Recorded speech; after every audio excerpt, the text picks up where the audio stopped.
Okay, good to go. Thank you so much. Thank you very much. Again, welcome to everybody and thank you for joining us this evening. The Greater Victoria School District wishes to recognize and acknowledge the Esquimalt and Songhees nations on whose traditional territories we live, we learn, and we do our work.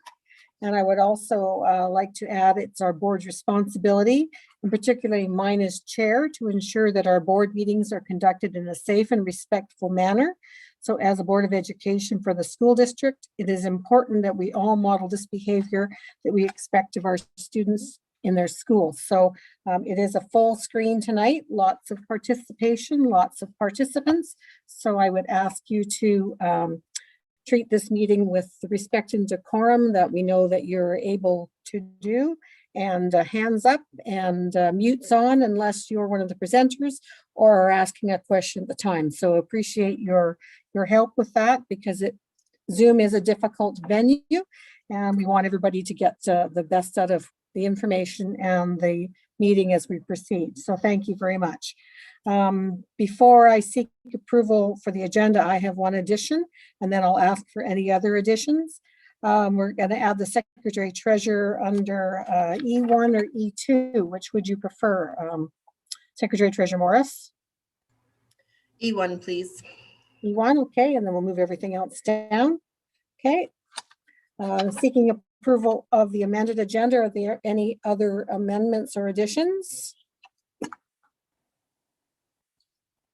I don't see any hands. So can I have approval of the agenda as amended? Thank you, Trustee Waters. Second by Trustee Painter. I guess we don't need a second. All those in favor? And the motion is passed. Thank you very much. Approval of the minutes of April the 12th. I have approval of the minutes. Trustee Waters. I have an amendment for you. Okay, thank you. Is this Trustee Whitaker I'm hearing? Thank you. So under G2, if I'm not mistaken, CDFG2, yeah, it's just missing that the motion was carried unanimously. It's just missing.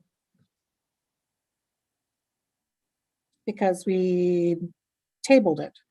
We tabled it, we voted that unanimously. It's just, it's not noted of the results of the. Thank you. Yep. Thank you very much. We will add that. Any other amendments to the minutes? Okay, can I have approval of the amended minutes? Trustee Henza, thank you. All those in favor? Okay, and the motion carries. Any business arising from the minutes?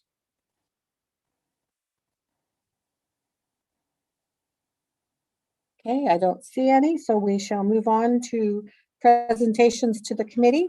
We have 6 presenters this evening, and so we would like to welcome Erica Groening on reading recovery. I'm sorry if I mispronounced your name. So is Erica here this evening? I'm here. Great. So all the presenters this evening have 5 minutes. So we welcome your presentation and thank you very much. You have the floor. Perfect. All right. Hello, everybody. My name is Erica Groening, and I'm here to speak with you all today regarding the Reading Recovery Program and how much impact it's had on my son and my whole family. So where do I even begin? My son, Judah, is currently in grade 1 at Craigflower Elementary School. In the beginning of the school year in September, my husband and I were told that he was pretty behind in his reading and were advised to put him in the Reading Recovery Program. We've never heard of this program, but after we were given a quick rundown, how the books are numbered at each reading level, and knowing that he would receive the one-on-one tutoring, we thought, what a great opportunity. So we just put him right in there. He had a certain amount of weeks to finish the program, which typically runs about 24 weeks. He completed it and was exited after 17 weeks. This completely blew our minds. So getting a bit ahead of myself, so I'll backtrack. When he first started the program in September, he would be bringing home books every day, and it was like pulling teeth trying to get him to read to us. He cried, I cried, was not easy. My son is extremely extroverted, like his mama, so I knew he wasn't shy. He just didn't have the confidence. He would often be asked to go read to the principal and the vice principal, and he would just always decline. But he did, however, like making the little puzzles that him and his reading teacher would put together and make sentences every day. Loved bringing those home. I work full-time at the University of Victoria, McPherson Library. So I'm around books all day. I bring home so many kids' curriculum books to read to my son and his little sister, who's a future Craig Flower kindergartner in September. I read to them all the time since they were babies. They love it. They love it when I read in crazy animated voices. After we were told that he finished the program way earlier than expected, he actually got kind of sad and asked the reading teacher, Mr. Whitfield, if he can still stay in the program, but actually help other kids all on his own. Mr. Whitfield thought it was a great idea. So he let Judah be a mentor to these other children who were behind in their reading. So hearing this, I got a little teary-eyed. Okay, I lied, I cried.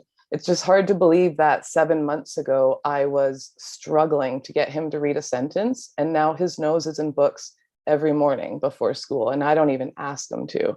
He tells me to bring home certain books from the library. And he just wants to read to anyone who has the time to just listen to him. His little sister, me, his dad, everyone. So not only has his confidence grown, but his little character voices are starting to come out, and he's reading fluently at about a grade 3 level, which is crazy. I can't pinpoint the exact moment it clicked for him, but we did notice a huge improvement. It's now not about rushing to kind of finish the book like a chore, but the adventure he takes us on every single time. Words can't explain how this program has changed his life. He looks at everything so differently now. He's curious, he asks questions, he tells great stories. He can hold conversations with kids and adults with ease. He has so much confidence. He reads everything, food labels, closed captions on movies, road signs, everything. So now my daughter, Judah's little sister, copies her big brother and pretends to read all the time. And her nose is always in books as well. So basically what I'm trying to say is the reading recovery program has basically set him up for success. So not only is his reading, but his confidence and his writing abilities have improved. And for the first time since being in school, our son is actually exceeding expectations, with that I read in his last report card. So I just wanted to say, this program is helping them more than just reading. It's helping them with their confidence and their writing and just everything. And I'm just forever grateful for, all the people who helped them. And thank you so much for giving me this opportunity to talk to you guys and kind of give you my firsthand experience about everything. And I just want to say thank you for Mr. Whitfield and Sally and basically everyone who helped him be the curious, silliest, awesomest little reader that a mother can hope for. Thank you so much, Erica. Thank you so Thank much you. for bringing that and sharing your family's journey with us. It sounds like he's a marvelous little reader, and we wish him tremendous success in the future. Thank you very so much. for coming. I'd like to now go to Bill Whitfield. I think I've got a spelling mistake here. And on reading recovery as well. Yes. Bill Can you hear me, Elaine? We can. Thank you very much for joining us, and the floor is yours.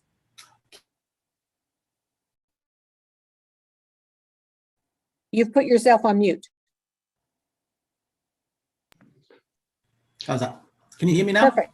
We can. Thank you. As a teacher, I'm used to speaking to the bored, the disinterested as well, and the less than enthusiastic. But I hope tonight my words will pique your interest and it'll leave you with some enthusiasm to learn more and make your decision to end a successful program. Make you reconsider that. You've heard from others what the possible loss of the program means. So tonight I'm going to speak from the teacher level, the operational level. And I wish to tell you a truth, share a secret, correct a lie, and leave you with an offer.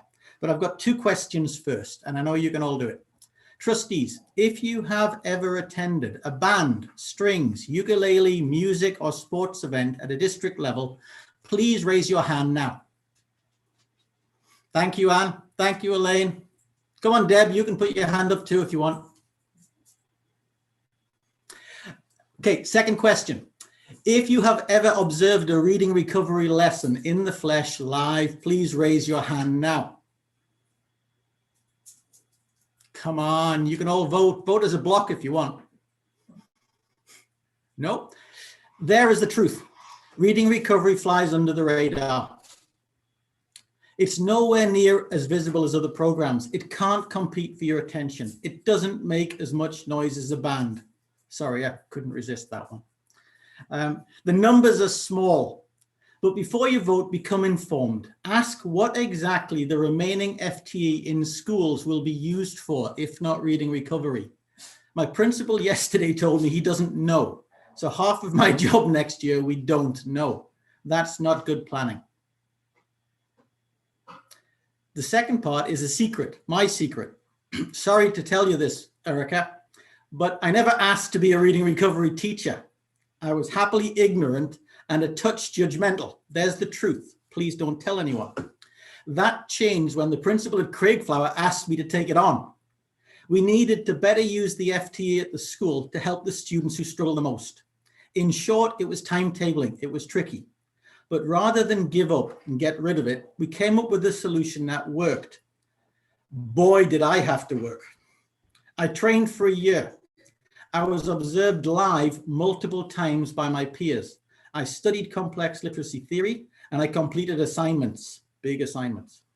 I learned to complete 6 detailed assessments and to interpret the results. Results which go to the classroom teachers for all the students screened, even if they do not enter the program. I learned so much. And for example, last week, Nicole, you asked about assessment and an assessment report. Reading recovery is a tier 3 intervention in our district. The data informs our school-based teams and our administrators as to whether further assessments are necessary. At Craigflower, a 1.0 FTE ensures up to 32 grade 1s are screened in September. 32. I'd be interested, Nicole, to ask the district team what data they're going to use if they take that reading recovery away, because it's passed on to psychologists. It helps determine who needs what warrants a psych ed. It's a big piece of the jigsaw, and if you take it out and don't replace it, you're going to have a gap and the picture won't make sense, Elaine. Now, what you've all been waiting for, the lie. I mentioned it's not just reading recovery. It's a lie. The trademark label undersells what a child actually does for 30 minutes every day. Watch a lesson and you will see so much more. Nervous students learn to compose their own stories, to hear and record those sounds in words, to use this phonemic awareness to build an understanding of phonology and break apart words to make new ones. Exciting stuff if you're in grade 1. Instruction at a one-to-one level enables every successful decision they make to be brought to their attention in the moment. This builds their confidence, their determination, and their self-belief. I've learned to better let the child make the decision and take bigger learning steps by themselves. Some of you know, and Rob spoke about his first-hand experiences of his kids, that classrooms are complicated. Disruptions are very distractive, and often they're ongoing as we try to meet every child's additional needs. This inevitably impacts learning, and it's often the quiet, considerate, nervous child who's left at the back, unable to ask questions and get the help they deserve. Speaking of lies or perhaps errors, it's appropriate to turn to supporting literacy in early years. This document. You saw it says only 6% of grade 1s at Craigflower were covered in 2018-19. Well, the last time I divided 31 by 8, it didn't equal 6. The same document does not explain the personnel situation we faced, the breakdown in staffing and training timelines which resulted that year, nor the solutions which we found in order to maintain service. I know the story behind those 2018-19 numbers. Kim, Jordan, and Ryan, ask me if you don't. I'm happy to share. The errors in this document that I see makes me wonder what else might be incorrect. To conclude, I finish with a sincere offer. I hope you'll be informed when you vote next week. So come visit, observe a lesson at Craigflower. You can. We have Pisces, we have lots of visitors in. We've got a good COVID protocol thanks to you guys. Go to visit View Royal or Campus View, where reading recovery is now offered in both languages.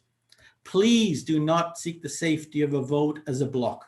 Avoid any personality politics and do not punish a good program simply because it's unfashionable to work one-on-one in a quiet space. Thank you for your time. Thank you for your interest, and I hope I gave you a little bit of enthusiasm. I acknowledge your work as trustees, and I do appreciate it.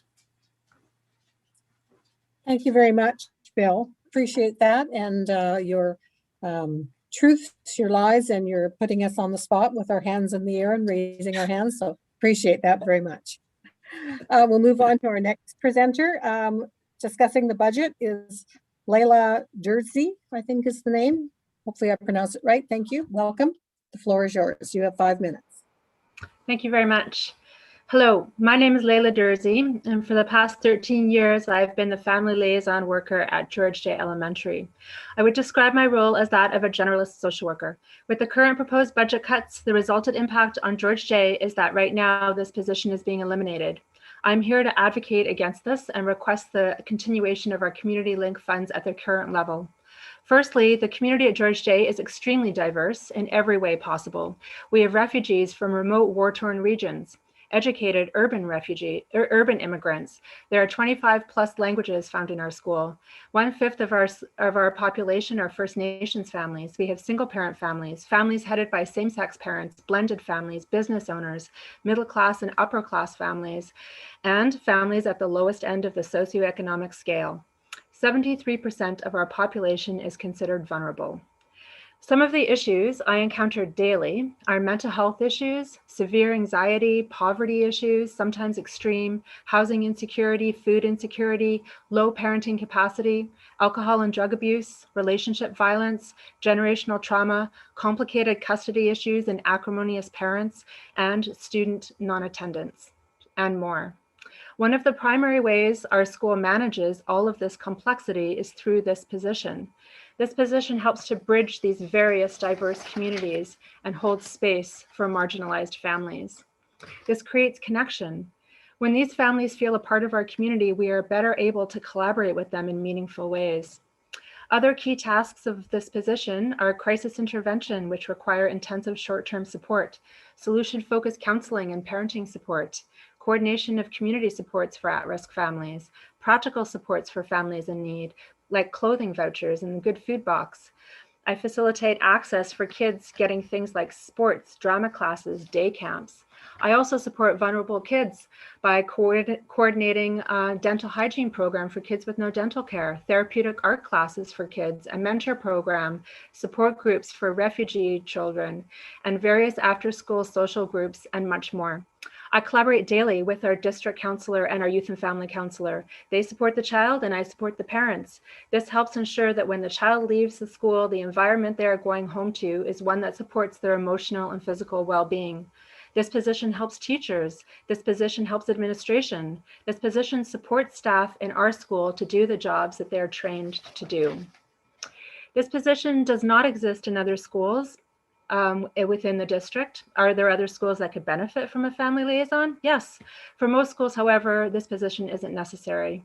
This role recognizes that the learning outcome for kids is impacted when they go home to parents experiencing crisis, no food on the table, and other adversities. This role is important for our schools specifically. For some families, the demands of parenting can be too overwhelming. Sometimes they can't get their kids to school every day. Sometimes they can't meet their children's social emotional needs. Sometimes they can't provide basic necessities. There is no judgment here. The goal is to meet the family where they're at, provide meaningful supports, and increase the family capacity. And the most vulnerable kids and families have the smallest platform. Many of the people most impacted by the elimination of this position will not appear in public or write letters to you to tell you how relieved they were when they were able to put food on the table because I gave them a hamper or a voucher, or how impactful it was when I was able to support them on their journey in overcoming addiction, getting therapy for trauma, for supporting them through their anxiety, through their housing crisis. They won't stand here and tell you that I helped them leave a violent relationship or that I helped them when they were raped. And I would never expect them to. I'm here today to be a voice for these people. This is a resource for them. What would happen if this position was no longer at George J? Would my duties be parsed out? To whom? To an already overworked and overwhelmed staff? To overburdened community-based resources? To the recently created district social workers seeking to also support the needs of an entire district which is growing more needy every year? Realistically, many of the duties I perform will either suffer in quality or be eliminated. Accessing community resources is often not possible for many of the most vulnerable. School Connection facilitates opportunities for supporting these families. The advocacy I'm here doing is not about me personally. I could easily get another suitable job, but this is the loss of this position and it would hurt families and hurt the school. This is about the position and the role it plays in the school. This is about the health and well-being of our school community and the cohesiveness of our community. The family liaison worker position reflects the unique nature of George J, and it is embedded in our school culture, which will change drastically if it is eliminated. I am asking you to ensure that this position is fully funded. I am asking that you ensure that the needs of the most vulnerable families in our district continue to be supported in a way that works for them and for us, that is caring, compassionate, and effective. Thank you for listening. Thank you very much, Layla. Appreciate your input here and advocating for George J folks. So appreciate your coming.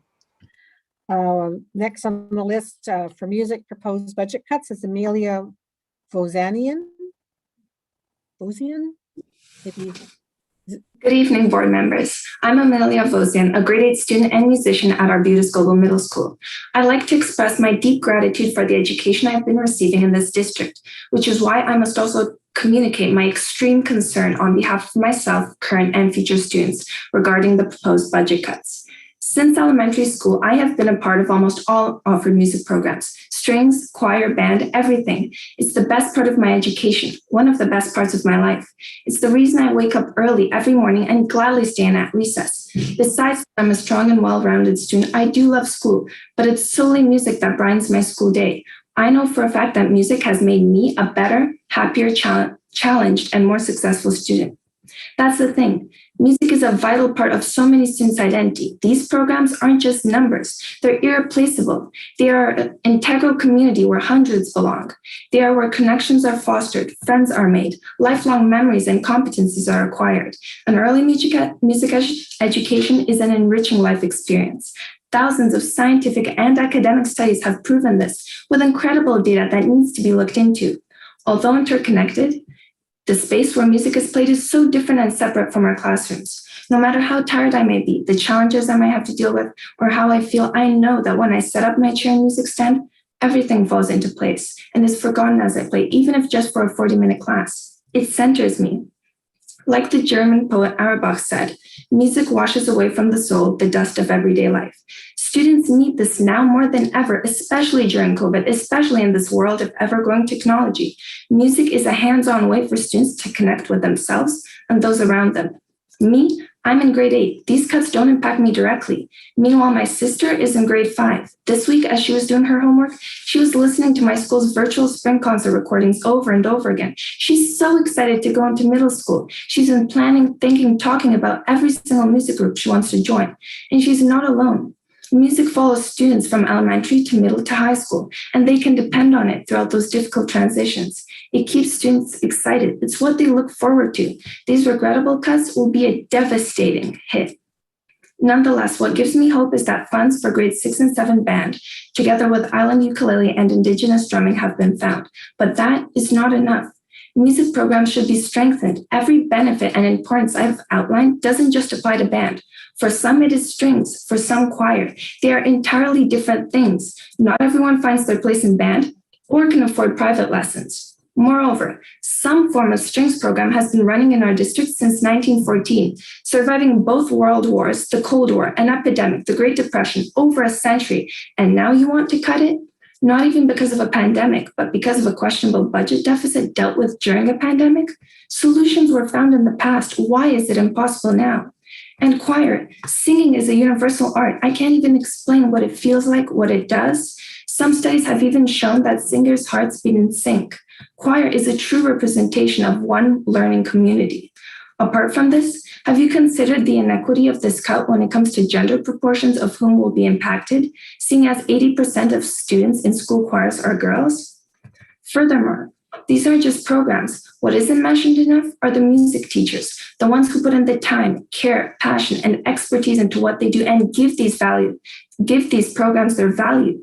Depriving them of their potential and work is a tremendous loss for the district, schools, and above all, students. In the final sense, your ultimate goal and plan is improved student success, yes?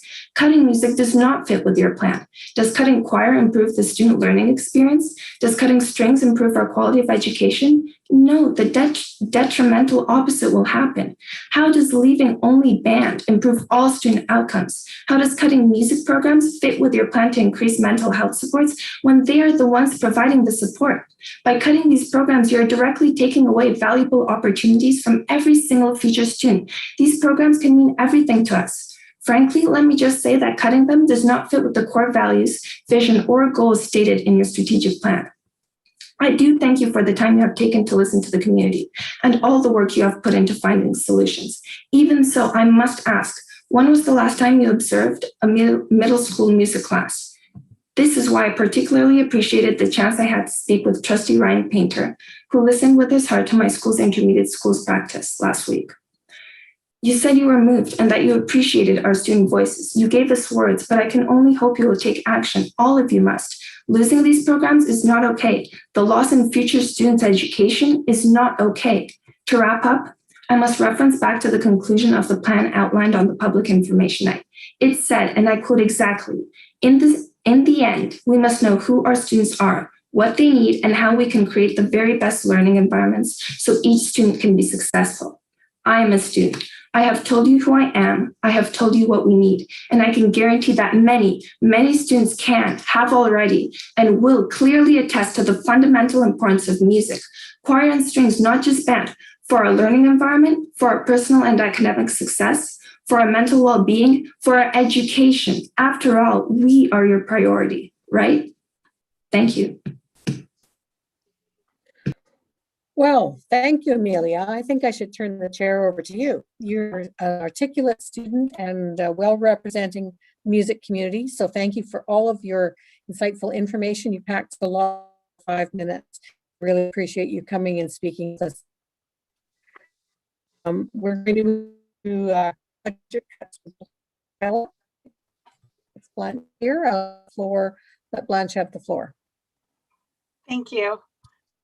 My name is Blanche Phillip, and I'm a school admin assistant who's been with the district for 26 years. Recognizing the parent community is speaking regarding EA and music program cuts, I'm here tonight to ask that you reconsider the recommended reduction of 10.4 FTE QP clerical staff, or the equivalent of cutting 356 hours to the school clerical budget. We in the school offices are the behind-the-scenes staff that make it all work. Every year, something new is implemented and we adapt.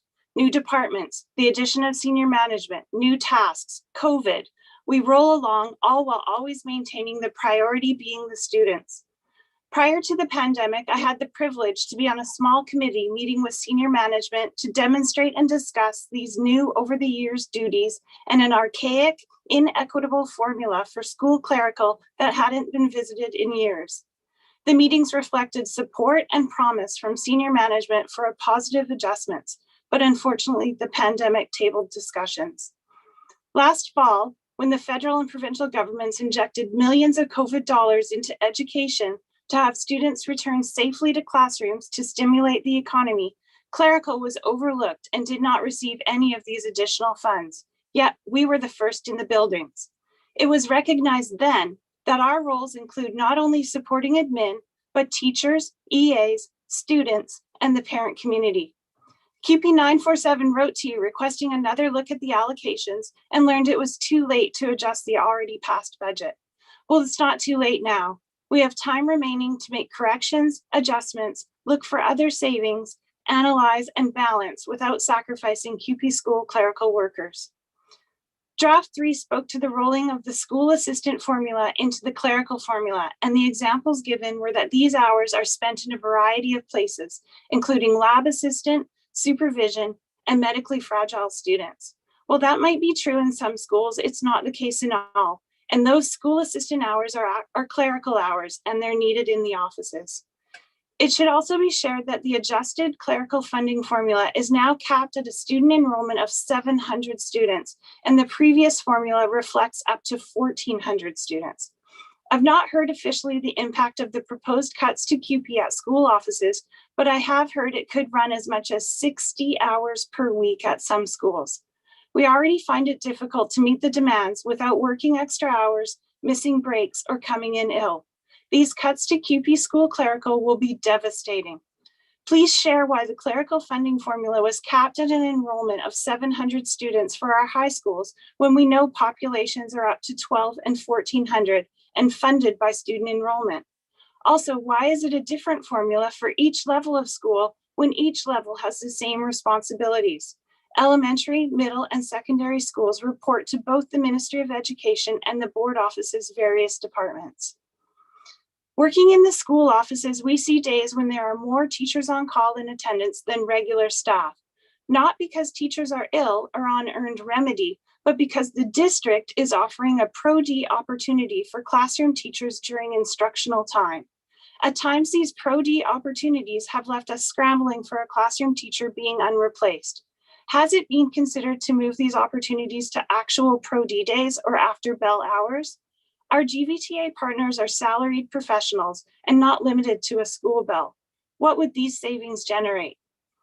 How much of the budget is allocated for TOCs replacing non-enrolling teachers? And to clarify, a non-enrolling teacher is not a classroom teacher. Many years ago, at a similar theme of budget cuts, it was passed to only replace CUPE clerical on the 4th consecutive day of absence. Therefore, no one does our job if we're not there. Has it been considered to look for similar savings elsewhere? Perhaps consider replacing a non-enrolling, non-prep teacher on the 2nd or 3rd consecutive day rather than the 1st? Rarely does any other business have a replacement of an employee on their 1st day of absence. What would these savings generate? It's important to remember we're in the business of children, but it appears this budget only reflects business. As a CUPE 947 clerical worker, I want to remind you that not all learning happens in the classroom. You're all former teachers and should remember the office in any school is always the first go-to. Every one of us working for SD61 has an impact on the students and their families. Thank you for your time, your consideration, and the opportunity to present tonight. Thank you very much, Blanche, for your presentation and giving us the background that we need for clerical budget cuts and the important information that you shared. Thank you. Thank you. We'll move on to our last presenter, and that's Greater Victoria Acting Together. Matthew Cook, you have 5 minutes and you have the floor. Thank you. And thank you to everyone who's spoken today. I deeply appreciate your testimonies. My name is Matthew. I come here as a parent of 1 kindergartner and 1 grade 1er over at Telecom Elementary. I'm also a social worker who has spent the last 10 years working with people who have fallen through the cracks of the various systems that were meant to hold them up. But I am also here in my capacity as co-chair of Greater Victoria Acting Together, a coalition group of faith groups, nonprofits, unions, who have banded together to try and face some of the pressing issues of our community, notably mental health addictions, housing, and climate change as well. But to the subject at hand, we're particularly, our mental health group has become deeply troubled that our schools are cutting back on youth and child counselors. And while these particular positions are not made visible in these budget cuts because as contract workers, they are the least protected when austerity starts to raise its head. The cutting of these programs that has been so well documented by the previous speakers, represent not just the wider panic that has gripped our society as a result of the pandemic, but represent the standard practices that have been taking place under a generation of neoliberal policies. Austerity, reduction of public services, and the advancement of the private market to go in to fill the void opened up by government retraction. That's part of the reason why today about 13% of the school-age children in BC are in privatized school boards, or in privatized schools, because the public has simply failed them. These are particularly special needs students, which is doubly concerning, as we would like to envision a public school system that would live up to the ideal of community hubs, as has been, again, so well spoken by previous speakers, particularly Leah, the other social worker. These cuts do not need to happen. There are monies available either in the restricted surplus or the unrestricted surplus. If we can return to a pre-Gordon Campbell model of funding, then our schools can remain the community hubs that they were meant to be. Thank you. Thank you, Matthew, for bringing your perspective from the greater community as well as your own children to our discussion. So thank you very much. We're going to move right now to the superintendent's report, and Superintendent Green. Thank you, Chair Leonard. Just focusing back on our previous meeting, we had mentioned that our student group has been talking about composting and recycling for quite a long time. They did some investigating with Mark Baggett from facilities on what we actually had available in each of our schools in regards to recycling and composting, and where they would like to focus on where we would go and how to bring a motion. So we said we would bring Mark back to this meeting to let all trustees know exactly where we are under composting and recycling. So Mark, I'll turn it over to you. Thank you, Shelley. So in your pack-up, you would have a memo and some PowerPoint slides that I put together. I will read from those pretty quickly. So we did an analysis of all of our waste in the district over the past few years that we acquired from our waste management company, which is Waste Management. And we've had a positive diversion rate over the past 3 years. It went in 2018 from 39% of waste diverted into recyclable materials, up to 40.5% in 2019, and then up to 41.7% in 2020. So I did have these information for the students when we spoke to them, and I just kind of answered their questions as they brought them forward. The students expressed particular concern in soft film plastic recycling. This is a global issue. This is not just Victoria. It's not just in BC. This is nationwide. This is across the globe. Recycling soft film plastics is a very expensive process. My recommendation to them was to begin to measure soft film plastic accumulation at schools, so that we could start reducing the amount of soft film plastics we have. These are the, plastic bags and things like that. So they seemed positive to that one. So I'd like to see if we can push forward with that and have a student-led group start measuring, and then we can start reducing our soft film plastics at schools. And they will have support from facilities for whatever projects they decide to go forward with regarding that. The second piece that I wanted to talk about was regarding our diversion rate. So, going from 39 to 41.7 in a couple of years is good, but I'm sure we can do better. So what we've noticed in the schools is that our green teams that were created, 10 or 15 years ago have gone by the wayside in some places. And so we think having the student-led initiative to bring those green teams back to, go through and lead getting the diversion rate up, so that that involves rinsing out yogurt containers and making sure that makes it into the hard plastic recycling, and getting the tins and metal into those commingled recycling bins as well will do really well, as making sure composting is being done as much as possible in schools, so we can reduce the amount of compostable organic waste that goes into our landfill. I strongly believe that our students are the ones to lead these ones, and facilities is going to support as needed. Thanks for your time. Thank you, Mark. So our students group are prepared to bring a recommended motion to the trustees next month through ops that they would like to reestablish the green teams in every single school to be able to improve our recycling of all our products, paper, glass, tin, on a consistent basis, and then start a project of weighing, measuring, and keeping track of what soft plastics are coming into the building, hopefully by December with Mark and his team, and bringing that forward, and then hopefully be doing a recommended motion for next spring on how our school district would be able to handle the soft plastics. So they are very keen to bring both of those things forward, and they would like to have the opportunity to come back next year and work with the students that will come as part of the new students and work hand in glove on improving our recycling on all these layers in our school. So they're very excited to bring that back for you. So Mark is available for any questions, or myself if trustees have anything you'd like to ask.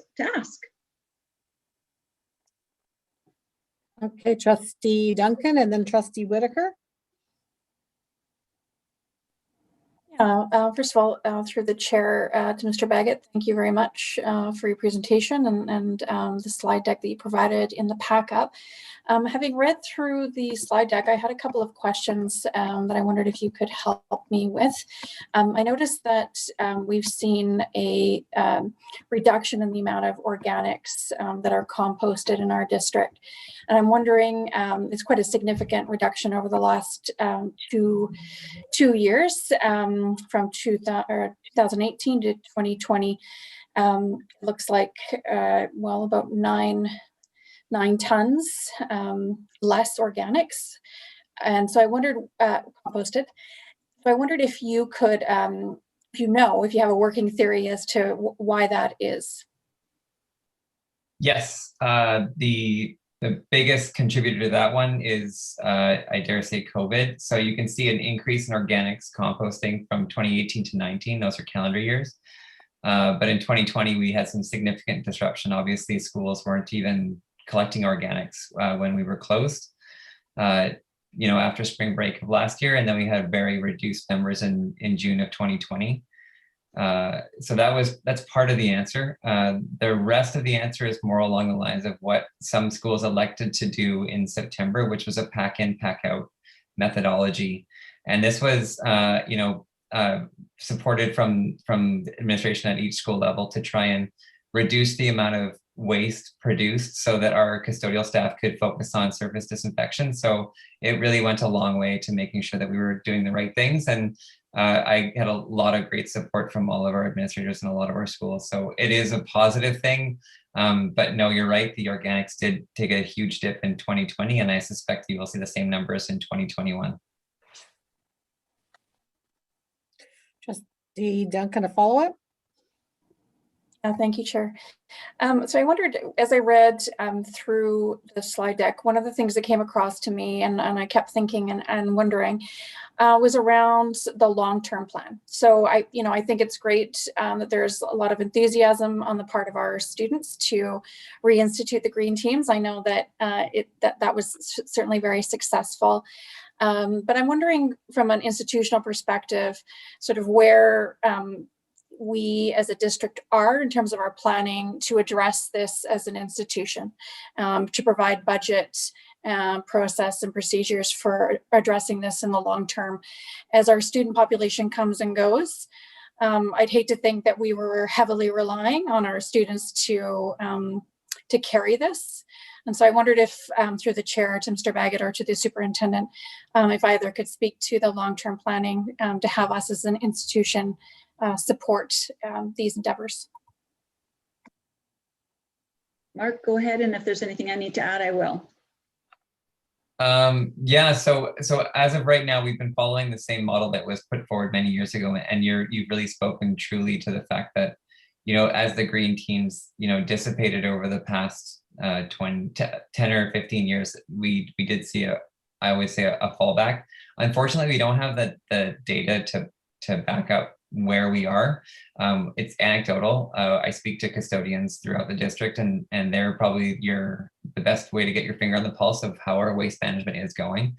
I know that I think what you're looking for is kind of what kind of administrative procedure can we put in place to make sure that this locks in.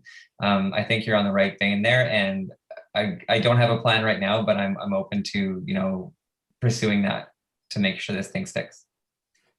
This has been actually a very great year. Mark has been awesome on coming board because it has been a keen interest for this group of students to be following up with.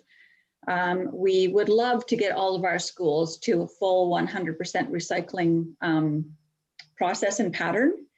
And there's a real keenness to do this. We also have spent a fair bit of time, and Mark has researched all of this to make sure that from school to finish, there's a full recycle circular motion going on. It didn't always happen in Victoria. So now we are clear that from the time they're used to be fully recycled, that we do have a lock on tins, glass, paper, and that can and the compost, and that continues to grow. And so now we have to ensure that all schools are following it. We feel that relying on the green teams and bringing that forward in conjunction with our custodians, that we can actually increase that on a fairly quick turnaround in our schools. Getting through COVID will be a big part of all of this. So putting those things in place with our custodians and the green teams. And then of course the plastic is the outlier. There isn't really that full connection along the dominoes to be able to get it to that space. So we will have to think of different solutions for that in the fall, but we are very keen to move it up to 100%. Okay, thank you. Trustee Whitaker, then Painter. Thank you. And I just want to thank Mark for your report and all the work that you've been doing on this. And of course, all of the custodians who are shuffling all of these products around. My question was on the second slide deck. And I'm wondering where you have the percentages of how much you've got garbage and paper and cardboard, and then you have the amount of tons in organics. Do you know how much where you have 61% for garbage in 2018 and 58.3 in 2020? Do you know how many tons those are? Are we increasing the amount of volume, or is that being reduced over time? So I will say that I do have the numbers. They're not on the deck. There is an increase in total across the board. So even though our percentage of diversion is increasing, the volume of I'll say waste in general has also increased. I think we have a larger volume of population, but I do know that one contributor is our increase in our capital projects. So we do have a lot of these studio builds that are going in, and as you know, as you produce these buildings, there's going to be offcuts, there's going to be, you know, scrap metal and things like that. So there are contributors to an increase in the number as we go through. But the positive I take from that is that even though we're increasing, we are also diverting adequately. So we're staying on top of it. We're not just producing more and more garbage. We're actually, you know, making sure we're still diverting. I think we're really focused on our capital team on the diversion rate. We talk about it often, so that's a really good thing. And yeah, so to answer your question simply, yes, the waste is increasing. It's not astronomical, but there's definitely an uptick over the past couple of years. Thank you. Okay, thank you. Trustee Rob Painter. Yes, thanks very much, Mark. It's interesting topic. One thing I was wondering about, I do recall that in the past there was a plastic recycling, I think a community set up that nevertheless used the parking lot at Reynolds, and they were collecting plastic film. So that's just to indicate that at least at that time there was a market. I do understand that with China and other countries closing their doors to recycled plastic, that really changed the global strategy for managing this.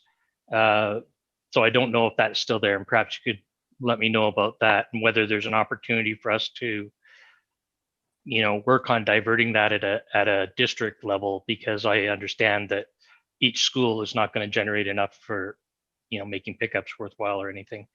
The other thought I was wondering about is I came across some examples of very low tech efforts to basically reuse recyclables.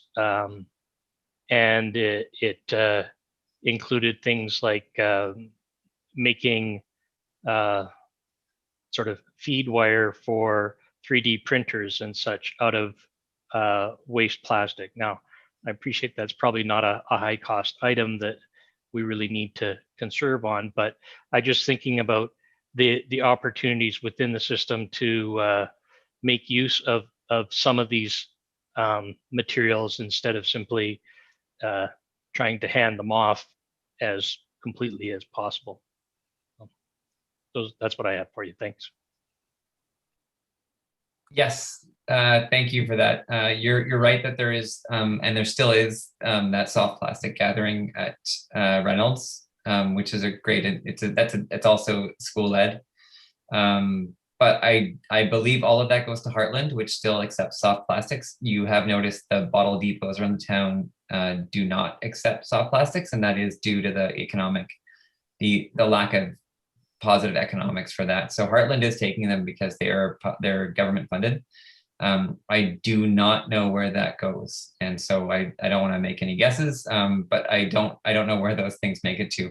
Yes, there is. You can pelletize soft plastics, but not film plastic. So the clamshell boxes that you get your croissant in at Thrifties or whatever, that those can get pelletized and turned into 3D printed medium. But those are in our commingled recycling mix, and they get processed in one way. If that's one of them, that's one of them, and there's other ways to process them. So I totally get it. I would love for soft plastics to have a solution. In my house, I really focus on reducing. I just don't want to buy stuff with those plastic wrappers. So it's a hard thing. The world is driven by it. We gotta all take a big step in the right direction. Thanks. Thanks very much, Mark. I don't see any other questions, so we shall move on to Finance and Legal Affairs, Secretary Treasurer.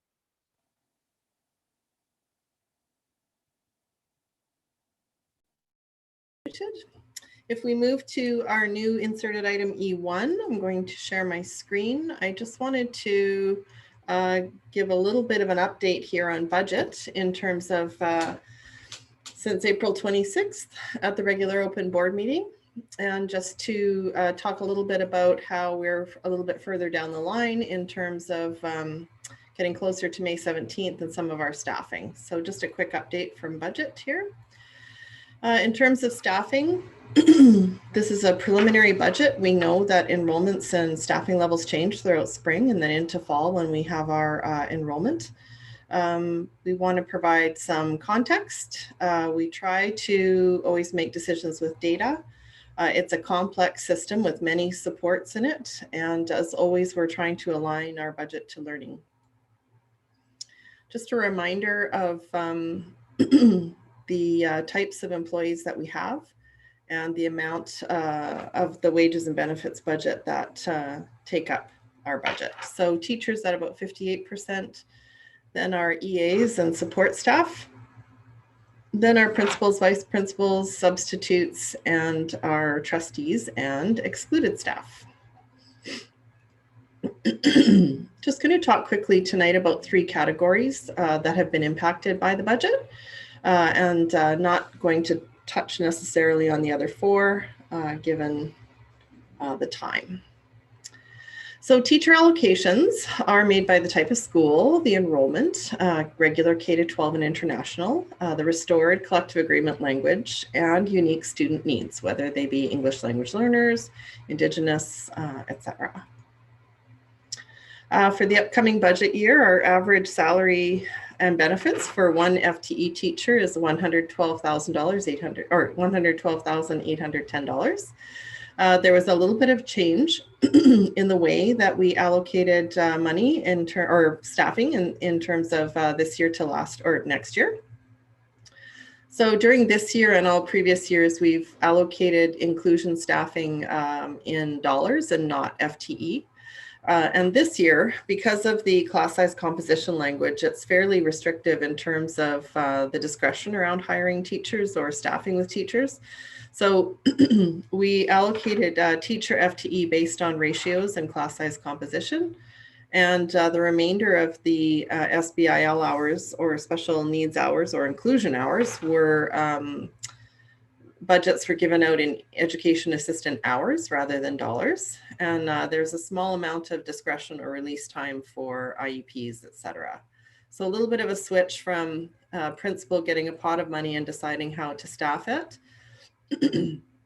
to staffing being given out in teacher FTE and education assistant hours.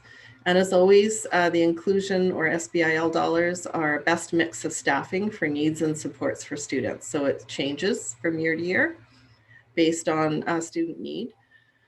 And there could be different combinations each year.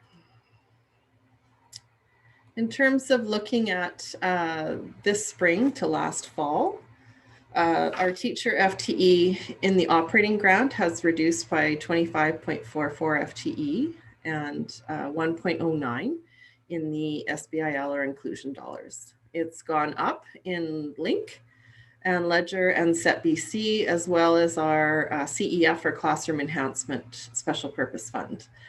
What's important to note here is we have federal safe return to class reduction of 26 teachers. And what we need to remember and understand about the federal return to class monies is that they were one time for 2021 and they will not recur for 21, 22 or subsequent years. So this makes up a large portion of the reduction in teacher staffing that we really don't have any control over. That's an external force on us.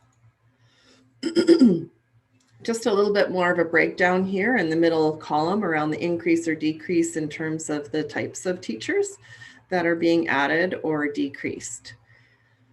And so we can see some classroom teacher reductions and a small library reduction. Counseling, we can see the 5 FTE reduction, but we see in Link that FTE being more or less given back in that budget. So we did retain all of the counselors that we had this year are going to be in place for next year. As we know, band has been reduced. And with the add back on April 26th, there's roughly 50% of the band teachers have been reduced in terms of FTE. Inclusive learning resource teacher down a little. Reading recovery district contribution is down. We know that schools kept their staffing to use as they saw fit. Summer school will not be offered this year, so we are going to be down FTE there. And this is going to be taken up by distributed learning at SJ Burnside. Continuing ed is down a little bit. International is up because of enrollment, but it's also, the ratio is also down in terms of that ratio for staffing schools going from 18:1 to 20.5:1. So the increase of 10 teachers is a net effect of that. So really the enrollment increased teaching staff by about 15 and the offsetting ratio change reduced that by 5-ish. English language learners down a bit, prep is down, teaching performed by PVP we knew would go down because we took away some admin time, or we thought would go up, but PVPs have been reallocated to other places in the budget, like a little bit in Link. And then we see our increases throughout our special purpose in Link, Ledger, SETBC, et cetera. And again, we see that reduction in federal safe return to class. And just a visual of where teachers have increased or decreased in the current draft of the budget. And just a reminder, Classroom Enhancement Fund is a special purpose fund, and estimated for next year, 21-22, we are staffing 171.82 FTE from that special purpose fund. And that's to restore the language to 2002. And you can see the class sizes there and the composition that we have to try to meet in terms of who's in the classroom. And then we have non-enrolling ratios for resource, library, counseling, learning assistants, resource teachers, and English language learner teachers. So this is an important funding source for teachers in the district. In terms of support staff, we're going to be talking about QP 947, which is our clerical education assistance, information technology for learning, supervision, and school assistance. And here we can see a comparison of 2021 this year to the proposed budget for next year, and the increases and decreases we see here. I just want to point out that we did not set out the library hours or the FTE last year, and we did this year. So when you see a 15 reduction here, it's really net of this 8 because they were rolled up in this number last year. And you can see the various increases or decreases. And again, I want to bring your attention to the federal safe return to class funding, again, is one time for 2021 during COVID and is not being funded for 21, 22 and onward. And so again, this is an external force that we have no control over. And so when we've had the good fortune to have so many additional education assistants with us during COVID, we are not able to carry on with this staffing or the teacher staffing out of that federal funding into the following years without any additional funding. And again, a picture of where QP 947 is increasing or decreasing.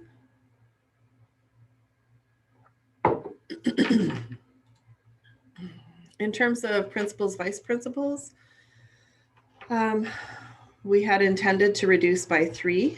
And so this is where they have ended up. So we knew that instruction would increase because they have less admin time. Inclusive education decreased somewhat, and school admin reduced the most due to that reduced 0.1 at each school in VP time. And again, where we see the increases and decreases. So in terms of a staffing summary, it's important to remember and to advise our public that in the current draft of the budget or the budget that will be presented on the 17th, there's been $482,000 added back to teachers to middle school core band, grade 6, 7, 8, plus 1 supplemental block to be used for fine arts at the principal's discretion. District ukulele has been restored in this budget, and district Indigenous drumming has continued and hopefully will expand. It's also important to remember that educational assistants have increased by $400,000, and that's approximately 10 FTE. So just to wrap up, in the operating budget, there's a 19.48 FTE reduction per the balancing strategies, the save and spend. So 4.4 of those are due to PVP admin time reduction. So principals, vice principals are back in the classroom, thus reducing teachers. 3.11 FTE from the gifted enhancement. 5.25 reduction from the international student ratio change from 18:1 to 20.5 to 1. And then that reduction in band, choir, and strings at 6.75. And again, we'll point out the large reduction due to one-time federal funding. So those staffing levels were temporary.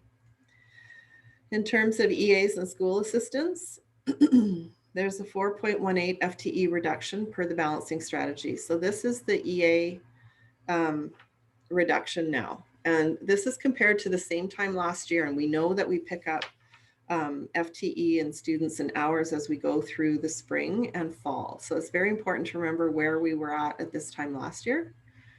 Again, we'll point out that 23.71 FTE reduction in the one-time federal funding. very hard to carry on without that funding at the staffing levels we had this year. So again, a temporary insertion of funding for COVID. And included in this, these numbers are 1.0 FTE school technologist reduction. For clerical, 7.07 FTE reduction for the balancing strategies, and PVP a 3 FTE reduction, and these were at the board office. So what's in this budget? We really want to try to convey what is in this budget. We've had a lot of feedback about what isn't in the budget, and we want to talk about what is. So this budget balances a structural and COVID deficit of $10.7 million. It reduces a structural deficit by 4.5 million ongoing savings. So these savings will occur year after year and thus reduce our dependence on monies left over at the end of the year to balance the following year, and allow us to be more intentional about if we do have surpluses, what one-time expenditures they'll be spent on. It's important to note, even though this budget is balanced, 6.3 million of the balancing strategies are one-time dollars. So where did we look? What did we find? And so 4.5 is ongoing, 6.3 is one time. Important to remember. And the impact of this 4.5 or 10.7 is 2 million directly in the classroom. And what we want to point out here is that we wanted to start the conversation last year, but we went into COVID. And so during the 2021 school year, we had set aside a $2.5 million COVID contingency, which we spent. So when we talk about trying to spread this over a couple of years, that was our intention. So if we looked at 2 million direct classroom supports that we can no longer carry on with, we would have probably talked about 1 or 1.5 million last spring had we had the opportunity without COVID. 1.3 million of the savings indirectly impact the classroom, and 1.2 million least impact the classroom. And so we never want to say, and I think Blanche said it in a really great way, we all contribute to learning. And so when any one of us is missing from the system, it doesn't mean there's no impact on the classroom, but we say direct, indirect, and least impact. This budget realigns to the strategic plan. It examines and right sizes historical staffing levels and obsolete programs. We have overfunded band, strings, and choir, funded beyond our means, funded beyond our funding formula. And that's been an investment that the board took a look at and added back to, but not to the same levels, because it was funded outside of the funding formula beyond our means. Gifted supports have been right-sized. Program staffing where no program exists, we've eliminated this type of staffing. And we've eliminated overstaffing in clerical, recognizing that there's some feedback there to consider. We've reinvested in the strategic plan. So anytime we're talking about trying to balance a budget or trying to make plans for the upcoming year based on student need or strategic plan, we're always going to be pivoting. We won't put a program in place and leave it there for a decade. That's not how we address student need. It needs to change each and every year based on student need. And so we're reinvesting this year in the strategic plan in terms of early learning, Indigenous students, literacy, infrastructure, and mental health. We're shifting toward equity with the philosophy of all, some, or few as a lens that we look through when we are putting supports or investments into the system. Strings was for some schools. It wasn't for all schools. It was a difficult classroom organization with a pull-out model. Some students left for strings, some students stayed. Vulnerable and at-risk students often do not participate in strings.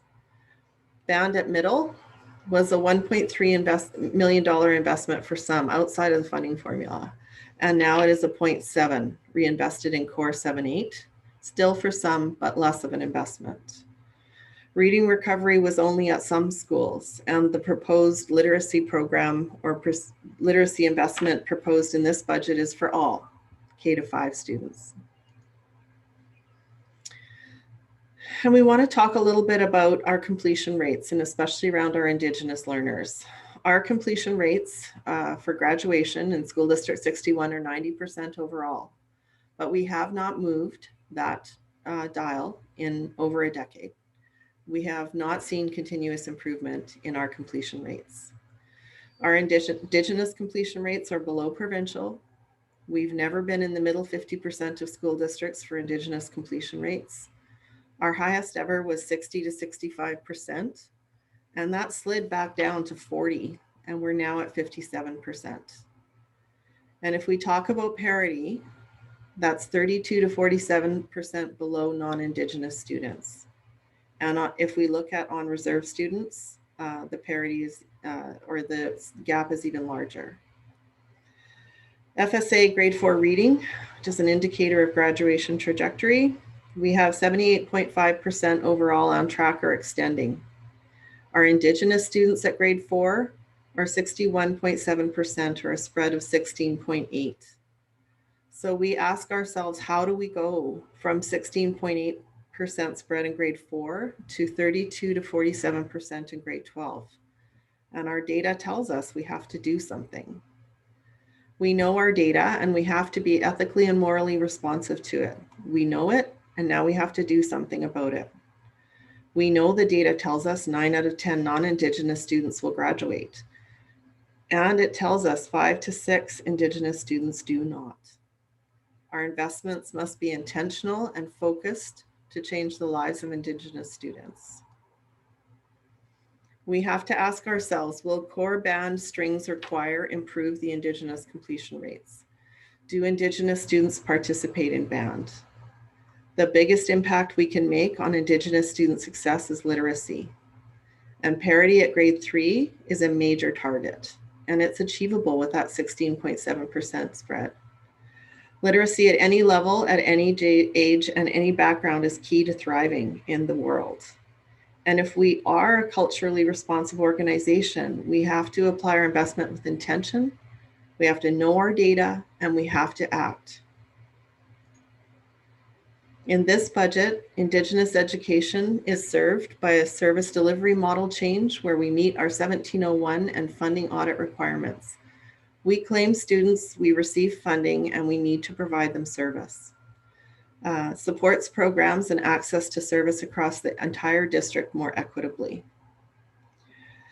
We align to goal 2 by leading conversations around culturally responsive leadership and pedagogy, focusing on our youth and children in care, Indigenous voice and social emotional learning models of supporting Indigenous children, youth, and families with complex trauma. Outreach for Indigenous students that are disconnected. And most importantly, almost, is the woven connection to support the district team across all levels with world views, pedagogy, and Indigenous intervention strategies to begin responsiveness to what our data is telling us. This budget allows district team insertion into professional development in schools, coaching, data analysis, and assistance. We have targeted funding of 2.1 million, and there's no discretion over that. That is intended to be for Indigenous students. This budget invests in K-5 literacy, a target audience for our goal, if we think about that parity by grade 3. It spends in excess of 10% of targeted funding from the block. So on top of the 2.1, we spend 250,000. And included in that this year is learning loss staffing from 2020-21 holdback. And that's a 0.2 FTE each at Craigflower and Shoreline and 0.286 at Esquimalt. So we are building in supports to this budget to address that goal. We have more to do. So when we talk about the COVID deficit or this 1 year bump, it's going to be more than 1 year. And we have to be firm on where we want to invest and where we can afford to invest. The best case scenario is all of our students return, including Indigenous and international. Enrollment grows by the 330 that we've lost over the past 2 years. And any further investment aligns to the strategic plan very intentionally. And future shortfalls, if there are no surpluses and we live within our means where revenue matches expenditures, 22-23, we could be looking for as high as 8.7 million and 23-24 as high as 10.2. So this is not the only conversation we're going to have about this. And as I end, I just want to remind us about our alignment. Our strategic plan, consulted over many months with the community and approved by the board, moves into the work plan, the district operational plan, the school growth plan, and our resource alignment is where we're at now. Our investment in our strategic plan will lead to student success and fulfill that plan. And so that's just a quick update on the budget and where we're at this point in our process. Oh dear. Thank you very much to the Secretary Treasurer for that. Just giving us an overview of where we are since the last major overview that we had to do with the budget. Trustee Rob Painter.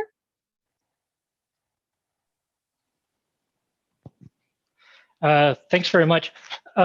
Question for the Secretary Treasurer, just with respect to the plans for our Indigenous learners.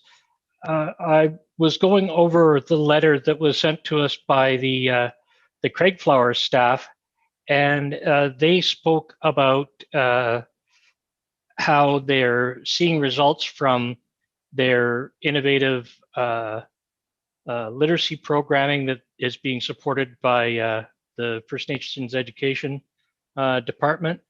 And also they spoke quite strongly about the importance of reading recovery as part of that that solution.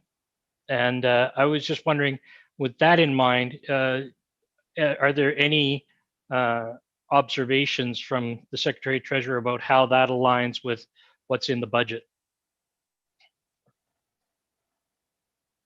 Secretary Treasurer or Superintendent? I wonder. Well, I can speak to our leadership at the district level. They've been very tightly connected, both to Craigflower and Shoreline. They are putting the supports as a wraparound service for the staff in both of those schools, and have a clear plan on for September. If the board decides that reading recovery is going to be one of those budget changes, they will be enhancing and supporting all the aspects of an early literacy program that you've heard us speak to before. That comes everything with assessment, the resources, and the support for each of the staff. So yes, it's well in hand with all the research support, and there will be added, the supports within the schools will be there as we've seen very good positive results at Craigflower. Trustee Painter, follow up? Yeah, just to follow up, would it be possible to get a copy of that plan? Because right now, I have the information on one side, I don't have anything to balance it against, so it would be really helpful to understand what supports are going to be in place, what strategies are going to be there to support the second and third tier. Because right now, what I understand is this balanced language approach is going to be providing coverage for everyone, but I have yet to understand how it's going to be supporting our struggling readers. So that's a key point for me to get around. Second question, if I may, Chair. Received some interesting information from through VCPAC regarding a review by a couple of accountants of our audited financial statements. And what they were bringing out is that over the past 5 years, operations has been pretty consistently returning, well, a surplus, if you will. They haven't spent everything that's been allocated. Neither has special purpose funds. And it's actually capital operations that seems to be a consistent deficit. So it would seem to me that if we're going to actually balance things, that we need to take a hard look at where we're going over our budget expectations. And that would appear to be in capital operations. If we don't sort of plug that hole or better understand what our demands are, then I don't see us being able to move forward in a productive manner. And I think that's one that we really need to have a good look at, especially in light of what's been mentioned with future potential deficits. Okay, thanks for that, Rob. Trustee Painter, Secretary Treasurer. Yeah, thanks for that. I listened with intent to VCPAC in that area as well. And so as long as we are building in the supports that we have, we are budgeting for them. And therefore, this is the crux of a structural deficit in the operations or the operating fund. We continue to budget for the same level of services and require this year's underspend for next year's overspend. And so you're right, we do need to budget better. That is very true. And that's what we're trying to address here. We are looking for the projected surplus. We are looking for strategies to be able to better track our costs and to take some calculated looks at where levels of staffing are at any time during the year, and some of our trending from budget time to fall, and where we can hone in on some of those trends and be a little bit more accurate. But the crux of it is we budget for all of these supports, and we don't have enough revenue to budget for the supports without current year surplus. And so that to me is the structural deficit. In terms of capital coming in at a deficit, I think if you look at most school districts, they do have a capital deficit. It would be very rare to have a surplus in capital. And a capital deficit, I think they've been in place for over a decade, and the ministry has given permission to carry capital deficits. And this is really due to, in the budget itself, amortization, and the fact that our buildings and our assets are amortizing at a greater rate than we're replacing them. So of the money coming in for major capital projects and furniture and equipment replacement and things like that, we're writing off those assets faster than we're replacing them, thus creating capital deficit. And that's why the ministry lets us carry that, is because it is a chronic underfunding of infrastructure. And that is something else we're also trying to address in this budget. But one capital deficit in one area does not speak to a structural deficit in operating. They are different, and the ministry is aware of the capital deficits, and most districts have them. In fact, I would hazard a guess to say there would only be a handful that would have a capital surplus. And I would just sorry, briefly like to respond to your first question and statement. We have brought to the board through Ed Policy several times about the balanced literacy programs, tier 1, 2, and 3, supports in the schools. We spent a great deal of time at our equity committee and brought back a very fulsome report of what went on there, which is addressing your questions and thoughts as well. We are happy to bring that back once again to trustees so people can fully understand what an equitable literacy program looks like, how it can be different from school to school, how it meets the needs with all the support staff that we have, going through a school-based team model and assessment to follow that up with the data. It's quite an extensive piece that we keep presenting to the Board of Trustees, but we are happy to bring it back again in the near future so that you fully understand how we can meet these needs. Trustee McNally. And then Corinne. Thank you. I'll just unmute myself and unraise my hand. Give me a sec here. Thank you. It's just one simple, thank you, Chair. One simple question about one of the slides where the Secretary Treasurer said that gifted supports had been right-sized. Does that actually mean gifted supports have been entirely eliminated? Gifted staffing, district gifted staffing has been reduced, and school staffing that's been assigned to gifted has returned to their SBIL staffing, so at their discretion to use for what they will. So gifted staffing really doesn't exist anymore, is that correct? Gifted staffing at the district level was reduced, and gifted staffing that was at the principal's discretion to pay for it of SBIL remains in SBIL for the principal to use at their discretion. I see. Well, we have had some emails from students who really hope that the gifted supports are still there. It's a small number of students with special needs, just like kids who benefit and need reading recovery. So there isn't a mass of people, but they're important outliers, and we need to remember that gifted kids aren't just fine because they're smart. There's a lot of stress and various issues that come along with that. So I'm really disappointed to see that reduction.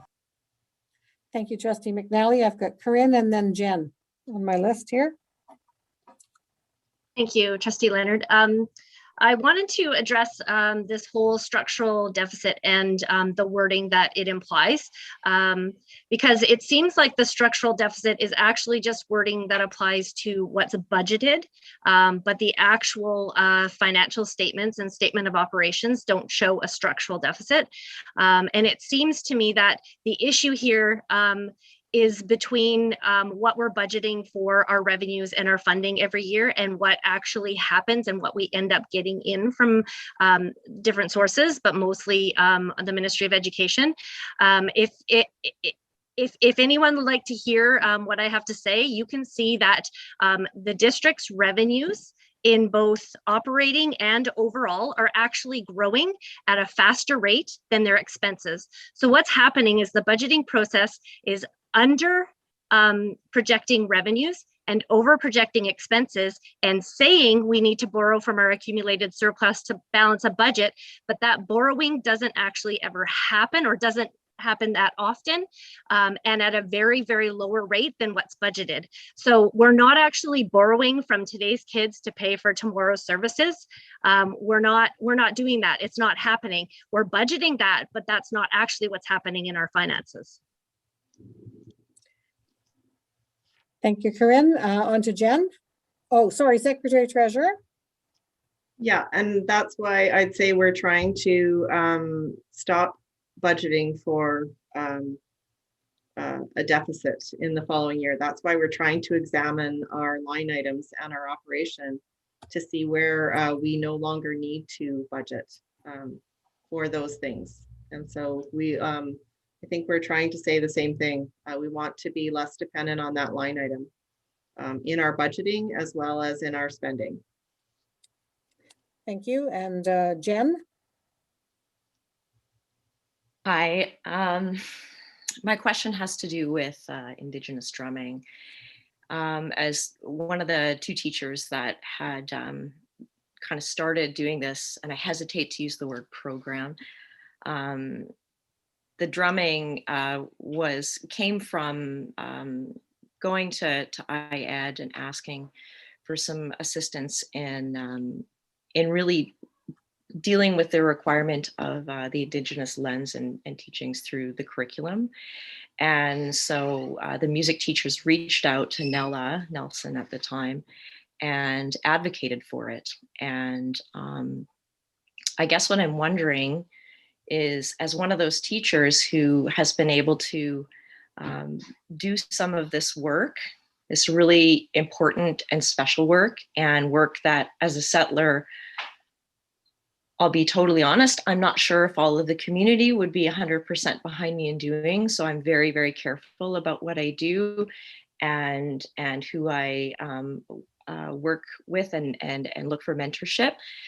But my concern is by reducing the band, I'm not sure what core 678 is, but the band and the overall music FTE, how do you anticipate a music teacher? And sorry, as another aside, I want to recognize there are lots of folks that are drumming with students in schools. They may be AEs, EAs, they might be counselors, they might be teachers.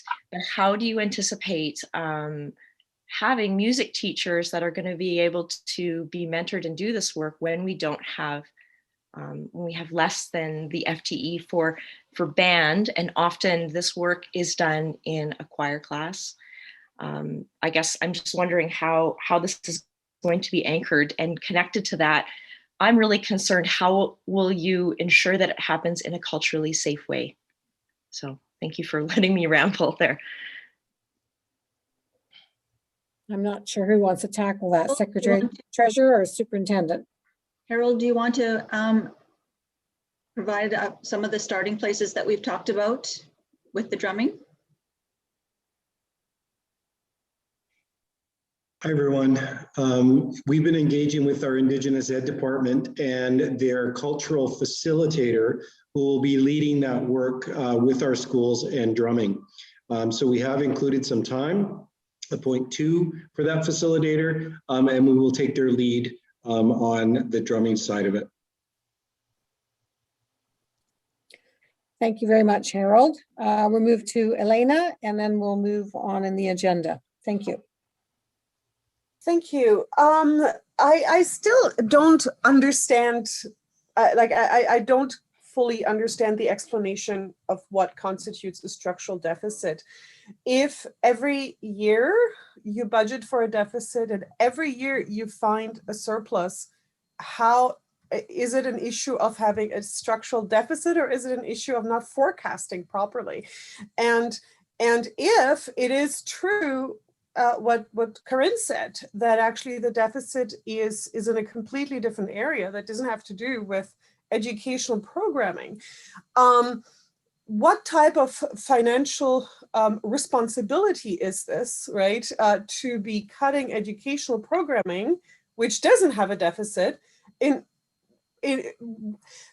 order to kind of, well, and to keep maintaining a deficit in a completely different area? Should you not have a strategy where you're trying to figure out these capital areas where you have continuous deficit? Maybe you need to do better financial planning around that and leave the education, the things that affect the kids most immediately and most directly, keep those intact until you figured out why you keep running a deficit in that other area. Thanks, Elena. I'll turn to the Secretary Treasurer. Yeah, thanks, Elena. So, yep, the structural deficit is difficult to understand for some. I think as BC PAC representatives have said, there is a deficit in 2 out of the 5 years they examined and not in 3 out of the 5 if you compare revenues and expenses. I think in terms of forecasting, that is what we're trying to improve. We are taking a look at the line items in our budget and seeing what's necessary and what's not. And that is part of the refinement of our forecasting and what we need to do. And that's why we're moving away from the rollover budget to a focused budget on the strategic plan and intended focused initiatives and outcomes. And I just want to stress again that the capital deficit has nothing to do with the operating budget, and there's nothing we can do about that. We have assets, we have to write them off. The write-off is an expense. The money we get from the ministry for capital is for our capital projects, and it's not coming in at the same rate as our amortization is going out. And there's no choice about how much amortization we can book. That is set by ministry standard. So there's not overspending in capital. It's purely an amortization, a booking of a paper entry to write down the asset, and the money coming in is not greater than that. And it is an issue in terms of how we're being funded for capital and trying to cover off that amortization rate. And so I just want to make super clear that the capital deficit is known by the ministry. It's allowable in most school districts. It's allowable in all school districts if they have it. And it has nothing to do with the operating budget. And there are no choices we can make on the capital side in that budget schedule that would impact the operating budget in a positive way. Thank you very much. And Secretary Treasurer will now move on for E2, Policy Subcommittee Report. Did you want to lead off with this? Sure. So the policy, the draft policy that's present, or bylaw that's presented here, and Trustees Waters and Leonard are on the policy committee along with Superintendent Green and I.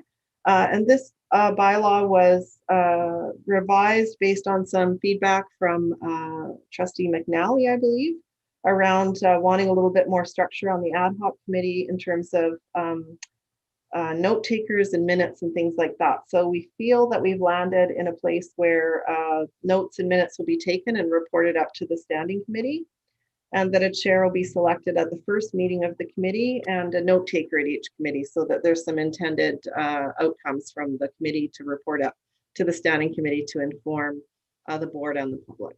I don't know, anybody else on the policy committee have any other thoughts? No, I was just going to say there's not a lot of changes in this, 2 additions and 1 deletion, and it came from a motion from Trustee McNally. So Trustee Waters, did you have anything to add? I was just going to say that this was in response to a motion brought forward by Trustee McNally and passed by the board. Yep, and so I see Trustee McNally has her hand up first, so we will go to Trustee McNally.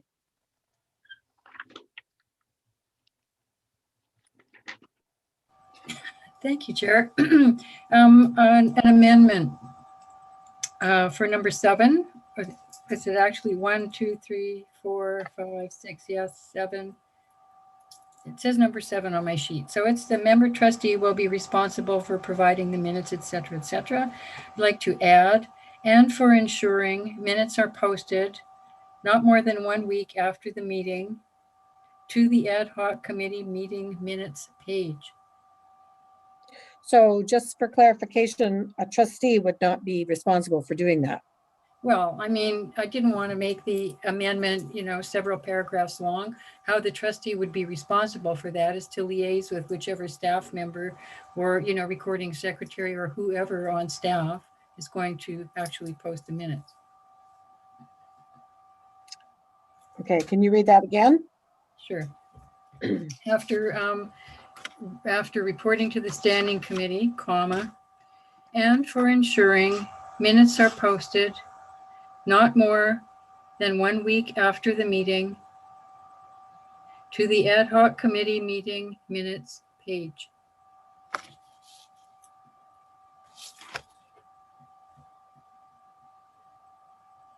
If I may, Chair, just say a few words about that. Okay, any discussion on the amendment? May I say Sure, a few words about it? Yes. That was a motion that I brought a motion to establish that submenu under the board menu. So it's there. There's a submenu, ad hoc committee reports. And so there have never been any more reports deposited there besides an equity committee report from 2019 and one from 2020. So that was intended, that report repository was intended to increase transparency and responsibility of the board to the public, to let them know what our important ad hoc committees are actually doing. So that's why I would really like to see this amendment carried. Okay, Trustee Whitaker. We would like to amend the amendment, and I know I don't have it written down, but the gist is and be responsible to provide to staff the minutes, not the actual posting. Okay. Does that make sense to just sort of clean that up? Well, may I speak to that amendment to the amendment? Well, so I'm just going to back up a little bit. If the member trustee has been responsible for providing the minutes and reporting it to the standing committee, is it not included in the pack-up of the agendas that's coming forward? Is it not then a written record? So I'm just throwing that out there. So I got Trustee McNally, then Trustee Waters. Yes, well, we've had the discussion before about how difficult it is to find various reports because we don't have a central reporting repository. The response from IT was helpful, saying, we'll try and improve our search functions, but I don't find it all that helpful. I've decided to keep my own filing system, reports from financial reports from facilities and so on. It's not that hard to do. And I just look in my own file and it's filed by date and I can find the report I want without having to go through all the minutes and go, oh, look, it was actually in, June 2019. We have set up a page for these reports. And the purpose of it is so that people don't have to go through all the minutes of all, yes, there's a written record, but who's going to take the time to go through all the minutes for the last, year to find the report they want? We've already set up a page for this, so there really shouldn't be any difficulty in, adding a folder and a report for each subcommittee, each ad hoc committee. Okay, so you're both almost saying the same thing, directing to staff. You both want it on the page at the end of the day. Yeah. So I'm going to go to Trustee Waters and then Duncan.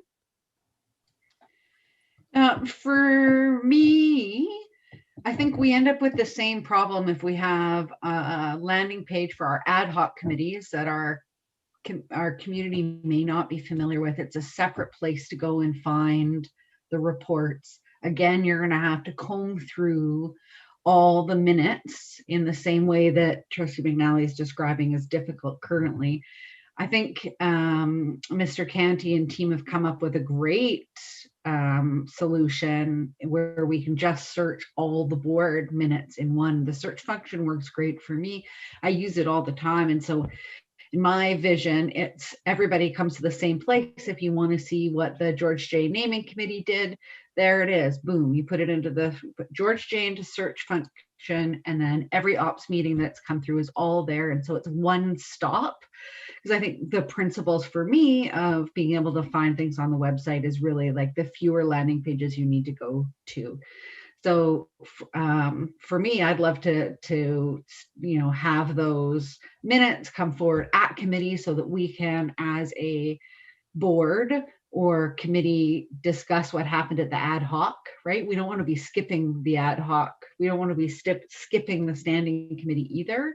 If things are happening, I want those minutes to come to the standing committee so the community can hear us talk about it. The minutes are there, and then it's easily searchable on the one-stop shop on the website. And it limits the challenges of staff having to, get the various minutes off from various trustees. I think we have 11 ad hoc committees. So to me, trying to streamline it down, I'd love to give that a chance. So I'm not going to support the amendment at this time. Okay, Trustee Duncan. Yeah, so when the original board motion was passed, I very much supported it because I felt that it would be an important way to increase the level of transparency and accountability of our ad hoc committees and clarify reporting up through the standing committees and then to the board.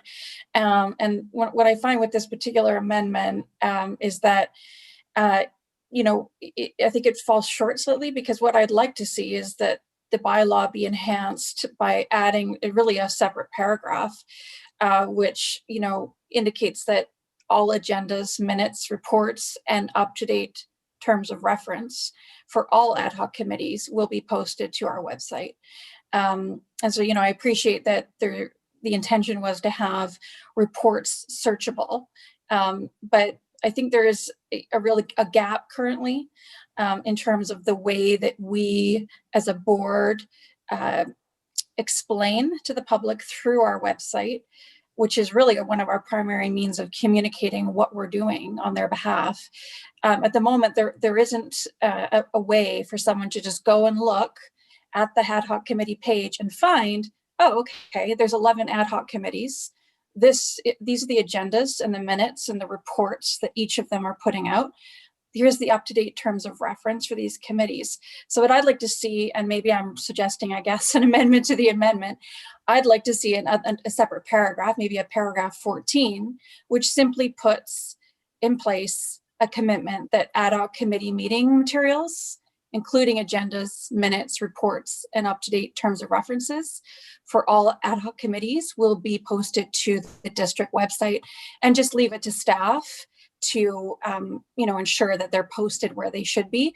I don't know how helpful it is to have trustees responsible for that, frankly. It's very much sort of an administrative function to which we are kind of one step removed. So that would be, I guess, my amendment to the amendment. Is just add another paragraph, and I'm happy to type up some wording and send that to you, Chair, if that would help. I think Chair, we would have second permission. I'll withdraw my amendment. Pardon? With the meeting's permission, I'll withdraw my amendment. I'd like. So Anne, was yours a real amendment, or will you withdraw as well? No, I was just trying to clean up her language. So no, mine's not real at all. I like Trustee Okay. Duncan's idea much better. Okay, so let's withdraw that. So then we're back to the document as it's been presented. So are you making another amendment then, Trustee Duncan? Yes, I will. And let me just, is it helpful to send it through to either yourself, Chair, or to the Secretary Treasurer? Secretary Treasurer, yeah. Okay. And then you can read it out. Okay. As well. Okay, so that's just gone off to the Secretary Treasurer. And now, yeah, so what I'm suggesting is, and if you can, and she can send it to Kelly. Okay, if you can just read it out loud as well. Yeah, so adding paragraph 14, which would say ad hoc committee meeting materials, including agendas, minutes, reports, and up-to-date terms of reference for all ad hoc committees will be posted to the district website.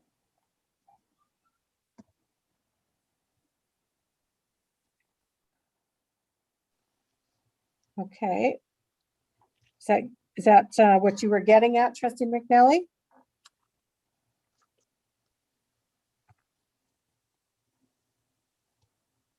I gave you a thumbs up. Oh, good. Okay, thanks. I was busy writing it down. Okay, so we are now speaking to amendment number 14.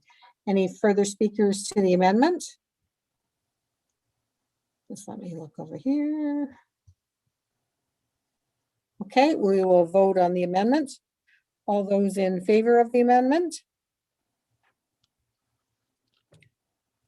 1, 2, 3. I've got 3. So Trustee Hensa, Trustee Painter, and Trustee Whitaker. All those opposed?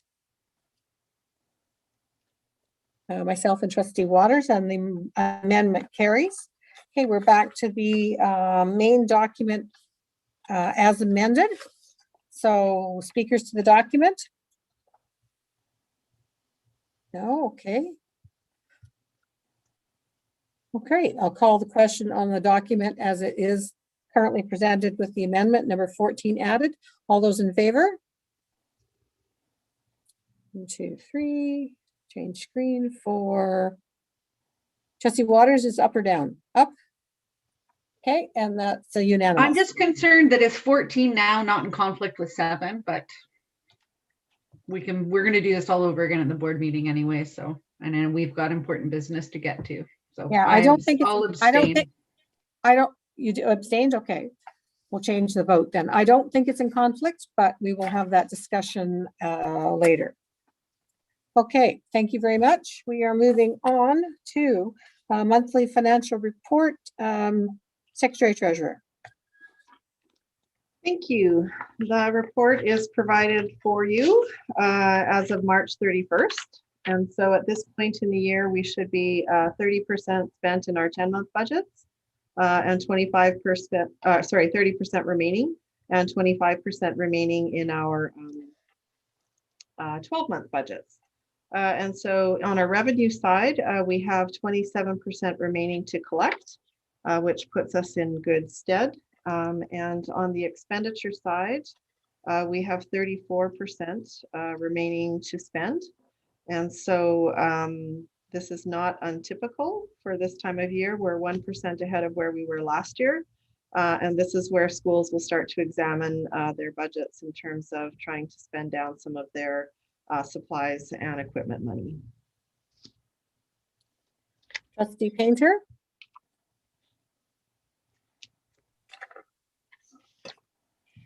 Yes, I was wondering if, through the chair to Secretary Treasurer, if it was possible to get some clarification on how we're in the negative for offshore students' tuition fees. Looks like negative 7% at this point. Yep. And so if we look at offshore tuition fees, we were expecting $8.9 million in the budget column.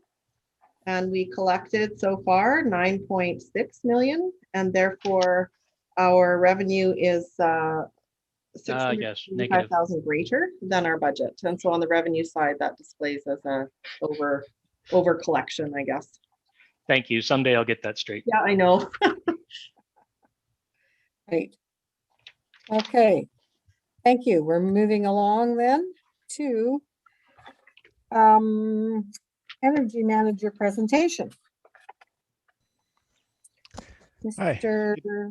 Leslie, welcome to the ops meeting. Good evening, everybody. And we're ready for your presentation. Okay, I'm gonna give it a shot here to share my screen. Let's see where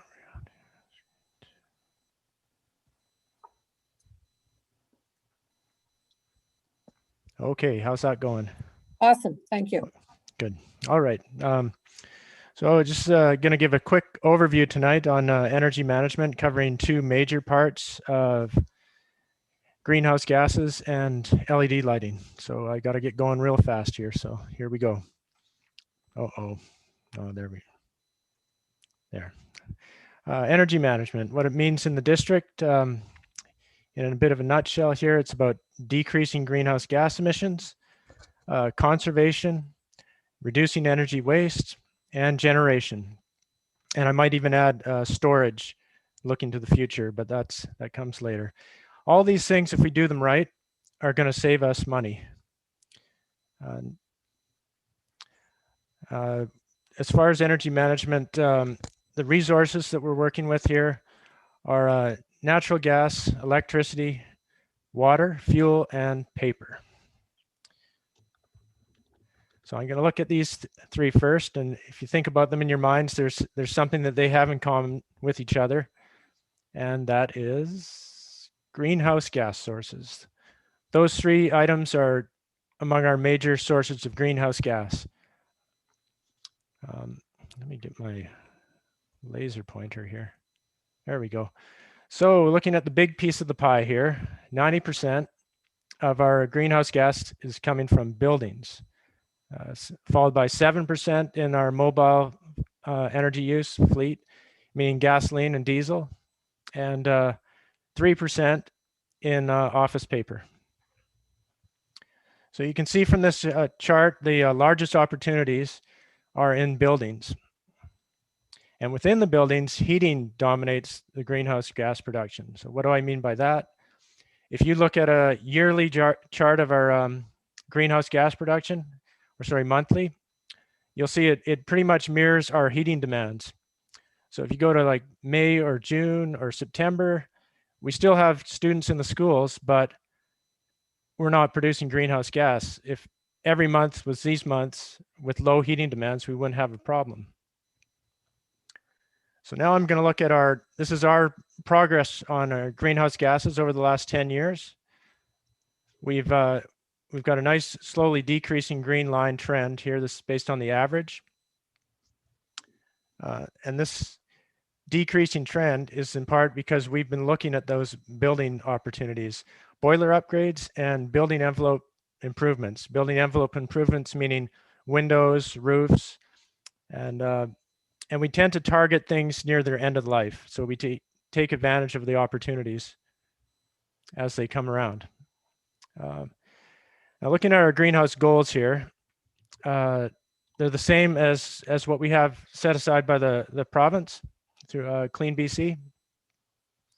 They're calling for 16% reduction by 2025, 40 by 2030 for the fleet, 50% by 2030 for buildings, and then 60%, but we're getting pretty far into the future there. 16%, looking at where we are right now with the dotted line, we're there already. So it's not a very good goal. And therefore I've suggested maybe going with 30%, where if you look into 5 years, a couple of years forecasting ahead, we're on pace to meet that. 2022, 2023, probably going to see another uptick here because of COVID.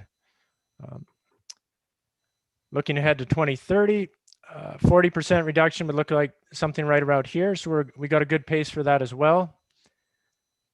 But that's for the fleet.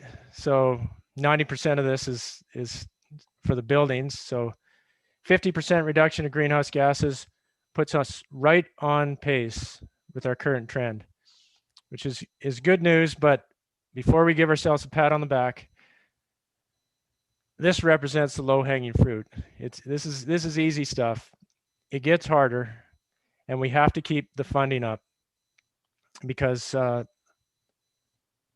yeah, it's going to get harder. We're going to need more difficult projects like electrification and solar energy, new emerging technologies. We're going to have to make those work for us as we get closer and closer to our final goal. Now I'm going to move on really quickly to something else we've been working on. Very good story, LED lighting upgrades. We started in 2019, completed our first school in September, Lansdowne South. Some of you know it as Richmond Elementary. Now completed 21 buildings, so we're going at a blistering pace there. We may have started late, but we're really catching up to some of the other districts. I think we're going faster than anybody. And in that time, we've managed to get almost 2 million kilowatt hour savings, which means approximately $208,000 per year saved every year going forward. And we're picking up the pace. That number's going to get bigger. Return on investment, 3.1 years. And that means it's like getting 25% per year interest on your investment. So that's a good investment, money. And the value added goes beyond savings. I'm going to go back to this slide just before this. This is a picture of Mount Doug, the lobby. This used to have an old dated chandelier hanging here. Electrical conduit was visible. We took that away, replaced it with LED uplights that lit up the skylight. We had over here with the laser pointer, it's showing we used to have some pot lights here, 60-watt pot lights each, poorly placed. They were missing the target. So we replaced them with 9 watts, same amount of pot lights surrounding this area, lights up the area better for 1/6 of the energy. We also put in motion detectors here, back here, 2 different zones, as well as motion sensors on the trophy case as well. And that all contributes to the 3.1 year return on investment. And just in case anybody doesn't believe me on this, because I could say anything, we look at Colquitt's Middle School, where we have not done LED upgrades yet. We're going to do them this summer. And this is dark blue is 2019. The light blue is 2020. You can see when COVID hit and we vacated the schools, you see we started to save a little bit of energy, get a little further along, and now we got open doors and windows, not as reflective on electricity as it is on gas, but that's another story. So basically no change other than low COVID. Now we go and we look at Gordon Head Middle School. We started the LED upgrades in January, and a little bit of this is COVID, but you can see it maintains all the way through. And we calculated that this was going to be about a 3.8 year return on investment. This is the more expensive school to do. Measuring the results, you can measure them right off this graph just by looking at the distance and applying 11 cents per kilowatt hour, which is our district average. And it comes out to about 3.5 plus or minus, you know, and that's it. That's all I got. Thank you, everybody. Well, oh no. Lunch open Zoom. That's awesome. Thank you so much. I got lost there for a second. Secretary Treasurer. Yeah, I just want to thank Brian for his very first, Brian's new to the district. And so I just want to thank him for his very first presentation to the board. I think it's important to note that this initiative is led by Director Morris, Chuck Morris, around applying for a BC Hydro cost sharing grant for Brian's salary. And I think we can start to see where it's going to pay off. Speaking of return on investment. So just thank you to Chuck Morris and to Brian Leslie for the presentation tonight and the opportunity to move in this direction. Thank you. Yeah, that's very, very awesome.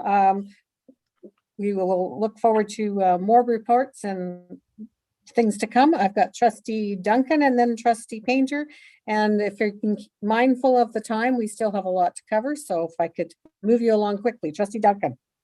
Yeah, thank you, Chair. I will keep that in mind. And thank you to Mr. Leslie for your first report to us. It's exciting. We're happy to have you on board. I just wondered if you could speak to some of the current sort of planning or your role as it relates to planning for our future capital upgrades when it comes to heating. So we recently embarked on our Vic High project, massive capital project, I believe the biggest in our district to date. And, there was some interest in having an alternative energy heating system. So going a little further than was originally planned for there.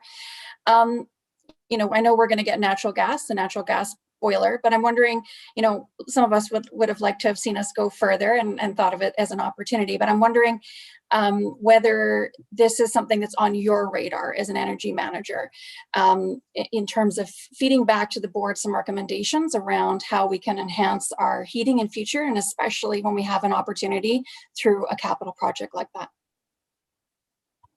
It's be one of the most cost-effective things we can do initially. And there's heavy rebates there as well. I think we're going to end up getting something like close to $70,000 in rebates for these boilers.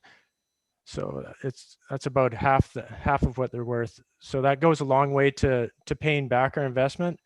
And if we make good investments up front, it ends up paying for the investments down the road. And if you remember when I was talking about as we get down into 2025, even a couple of years from now, we're going to start looking at those more interesting projects like geothermal and electrification. But there is a process, and we're working on it. We have to evaluate every project and do it in the proper order. Thank you. Trustee Painter?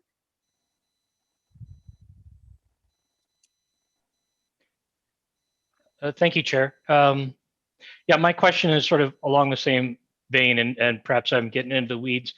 I was just thinking about the impact of carbon tax increases coming forward, and do you anticipate sort of a saw-off point in those future projects where the cost of operating natural gas products is going to, the value is going to significantly diminish relative to alternative energy sources before too long, or any feeling there?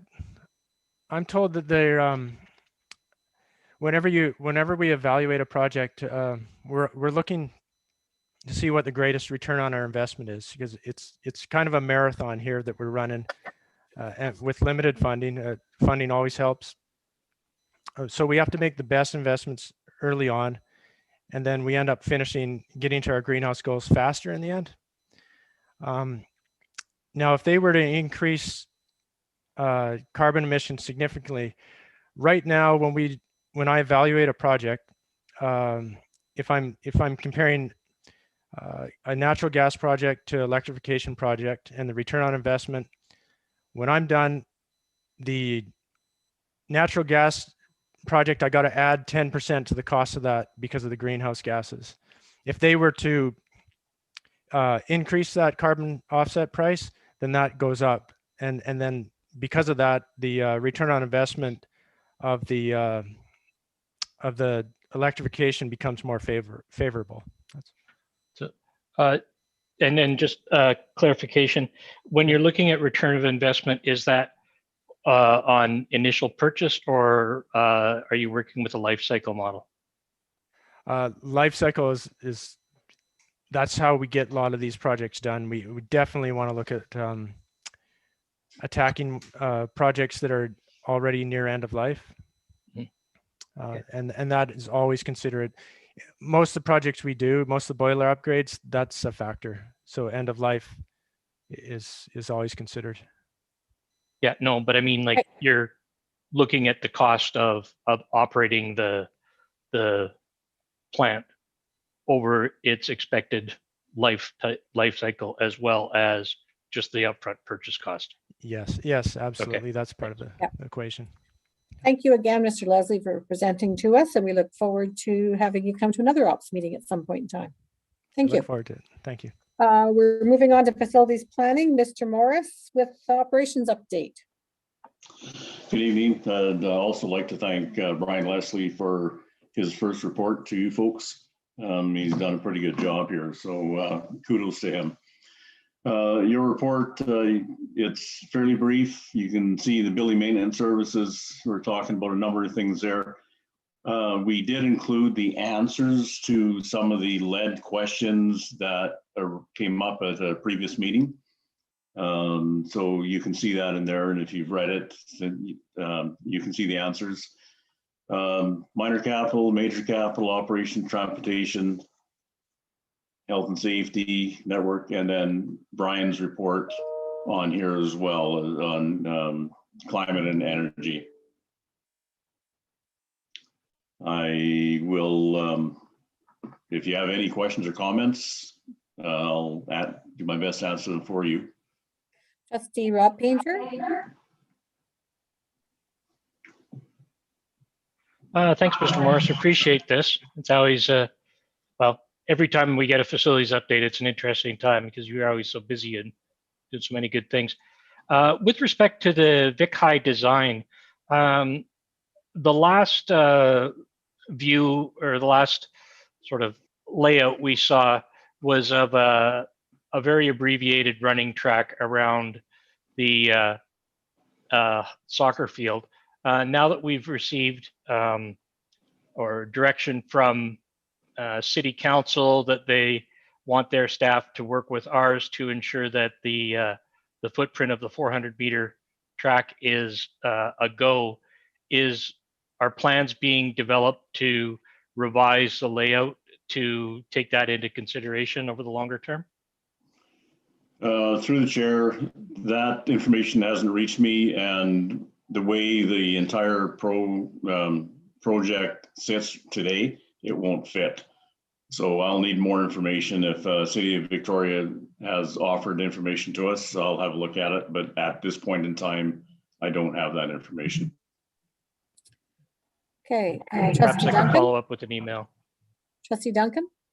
Yeah, thank you, Chair. And thank you to Mr. Morris very much for following up with the fulsome answers on the lead report, lead testing report. I appreciate that. I just had a question around the air quality concerns at Cedar Hill and Macaulay. I wondered if you could elaborate a little bit on the nature of those concerns.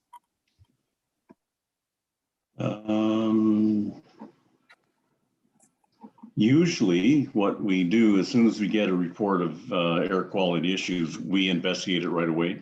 Our health and safety advisor is involved in it as well. And if we need to move people out to effect a remedy, then we do. I'm sorry, I don't have all of the information for that right in front of me, but I can get back to you. Maybe a follow-up at the next meeting? Absolutely. Awesome. Thank you. Cedar Hill. And Cedar Hill, Macaulay. Yeah. Awesome. Well, thank you very much. Thank you very much for your report. Always detailed. And I love the Q&A, as I remembered I'd asked a question as well. So awesome. We're moving on to new business. We have no public disclosure of any in-camera items. So we're moving on to new business. Trustee Whitaker. This is a motion that was tabled from the last meeting. Correct. So thank you. And I just want to thank all facilities that's here for their presentations and for the important work that they're doing towards climate action and as well towards recycling and reducing waste and education that we're doing. I know that we're doing a great deal in this area, and my motion is certainly not meant to diminish that work, but rather to amplify that. The progress that's already been made over the past 20 years. So my motion asks for a committee to be created to create a policy as per our bylaws around compost and waste. So my hope is that we can create a policy which will set minimum standards in all of our school for recycling, compost, and garbage, and will remove the burden I think that's being placed or currently that we're seeing with our green teams, that this is about the students and moving that, shifting that back to us as a system and the Institute to support this continued work. I'm hoping that the policy will set direction and clearly state the values, which will reduce the creation of waste within our schools. I'm also hoping that the policy will create reporting benchmarks and indicators that reduction of waste is happening and that we can celebrate that. I mean, I look back 20 years ago before we were even recycling at all. And I know the work that went into building those programs. And I recall Sherry Robb at the time winning an award for the work that was done on that. And I'm hopeful as well that through this policy, we will all learn and shift how we are approaching waste and what we're bringing into the schools. And that perhaps that this will also start leading us towards guidelines for procurement and partnerships with those vendors that we have. Are we reaching out to our vendors and saying, look, if we're buying all of these products, what are you doing to help us with the waste of it? I know that Staples recycles all of their pens, that you can take any pens there. I mean, they may sound like small things, but this is about bringing education to our students and creating that shift in culture. So I was actually approached, some students have sent me a video that they sent to me today, and I'm sorry, I'm going to lean on Andy because I am not the tech whiz and I barely figured out how to download the video. So anyway, I'm not sure, Andy, if you can play that for me. Hello, Trustee Whitaker. I'll share my screen and see if we can get that one playing now as well. Thank you, much gratitude for that. My pleasure. Do we know how long it is? I believe it's 6 minutes. Okay, just give us heads up. Thank you. Yeah, we'll play that now. Hi, I'm Bryn Nivel, and I'm a grade 12 student from Spectrum Community School. I'm making this video to support Trustee Whitaker's motion to improve the compost and waste procedures within our school district. I feel that currently we're not doing enough to limit our environmental impact as a district, and we need to work to improve that. Composting is a great place to start. Currently, in my school, I see that a lot of kids don't know how to compost, and there's not even enough bins to make it accessible for them to try. I hope that we can improve this, and many of my peers feel the same way, as you'll see from this video. I hope that you understand that we care about this issue, and you should too. Hi, I'm a grade 11 student at WCHI. My name is Talia, and I care about the composting programs in our schools because we learn all about the environment, and you know, SD61 has, if I'm not mistaken, declared a climate emergency, and so it's very hypocritical of us to be saying these things and not doing everything we can to make sure we're disposing of our waste properly. Hello, SD61 Board of Education. My name is Lassa Johnson, and I am in grade 12 at Esquimalt High School and a student representative on the Superintendent's Advisory Committee. I would like to express the importance of the motion in regards to composting and waste management. I believe our district needs to be making larger changes and becoming more sustainable. This motion creates a starting point in developing our practices further and allows an opportunity for education within the classroom. Thank you. Hello, my name is Nathan, and I'm a grade 12 student attending Esquimalt High School. The existing science consistently shows that composting is an essential part of living an environmentally friendly lifestyle. Not only does it contribute important nutrients and microorganisms that enrich our soil, but it makes efficient use of biological waste that would normally rot in a landfill. I would urge the School District 61 Board of Education to support this motion. It is important to remember that we are guests on this land and must care for it. Thank you. I'm Ren Gutierrez, and I am a grade 12 student at Esquimalt High School, and I'm currently the club president of ESCAPE, Esquimalt High School's Environmental and Peace Club. I support the motion of reinstalling proper use of composting within schools. Composting can divert waste from the landfill and prevent the subsequent production of methane if properly done, and this motion would be a step in the right direction of ensuring that the proper process and protocols are in place. This motion would meet the SD61 Energy, Environment, and Climate Change Policy 4216.22, and I believe that this motion is long overdue but welcome, as well as other future intentions of a more sustainable future. My name's Annalise, and I go to Reynolds, and I think composting is really important for our environment, and we need a district-wide solution. I'm from Reynolds, and what I know about the composting program at Reynolds is there's a bin in the courtyard, and we used to use it for salad bar. I go to Reynolds, and I don't think there's enough awareness around composting here. Hi, my name is Dallas, and I just want to say, I support Trustees Whitaker's motion to ensure consistent compost practices.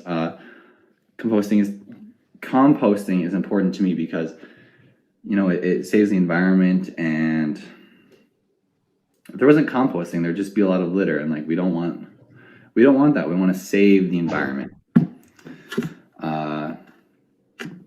Thank you.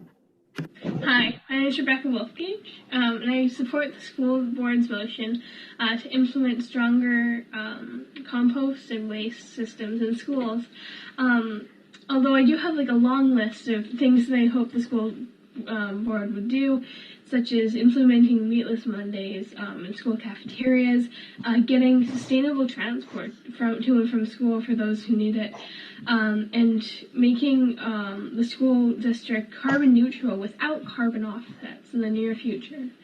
And although we have a waste and a compost system in our school, this is definitely a first start, and I hope to see a lot more climate action from you in the future.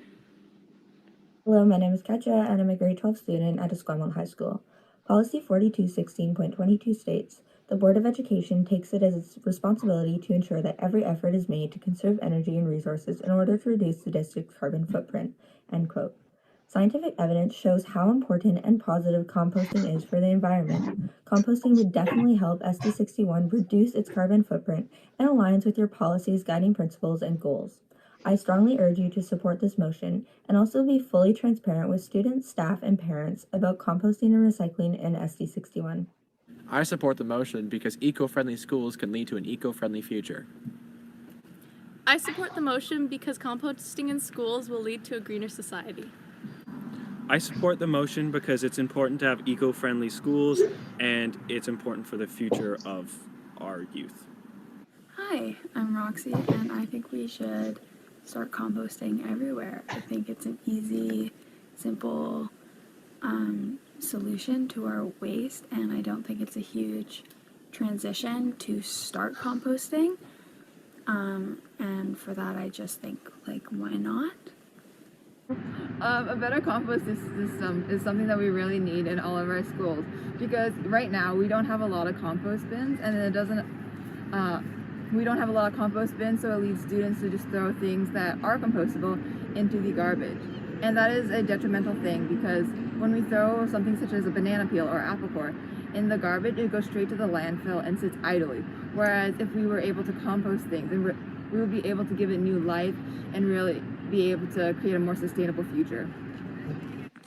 Hi, my name is Jillian Clark, and I'm a grade 12 student from Lambert Park Secondary School.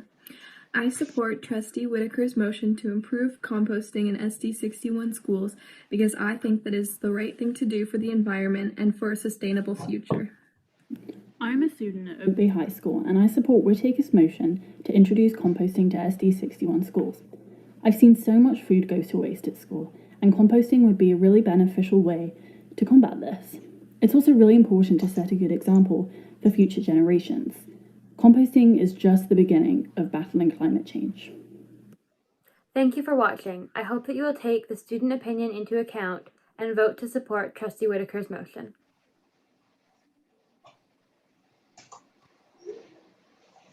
So I just want to thank Bryn and all of the students for putting that together and sending it to me today. That was just fabulous. I appreciate all of the learning and the mentorship that really I'm learning from these students. I just find them to be fantastic. I have learned so much from the youth, and I encourage us all to continue to listen to them. It is amazing how much they have to teach us. So thank you.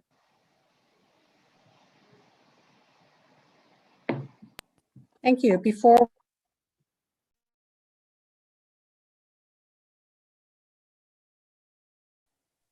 we go to trustees, are there any stakeholders who wish to speak to the motion?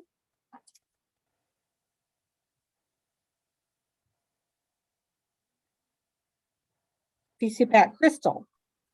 Hi, we just wanted to support Trustee Whitaker's motion as well. Clearly our kids support it and we support it, and we do want to drive home the point or really reiterate the point that I think you know, the climate emergency requires institutions to take ownership of, of its climate plan. And we thank Trustee Whitaker's for her motion.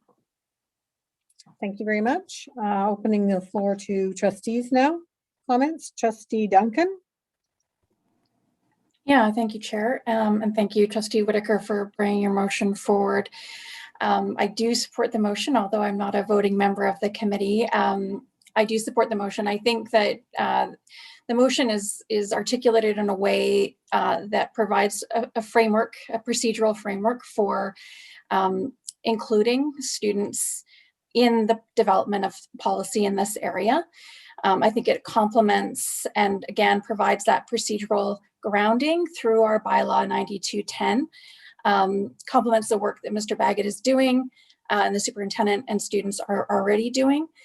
And you know, it's great to see that we can use this really as, certainly for this board, one of the first opportunities we'll have to use our bylaw and that working committee approach and that consultation through a working committee approach in order to develop a really important area of policy that supports our commitment, our declaration from June 2019 declaring a climate emergency.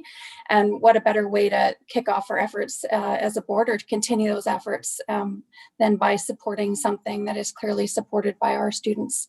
So thank you again to Trustee Whitaker for bringing it forward, and thank you to our students for showing such initiative and enthusiasm.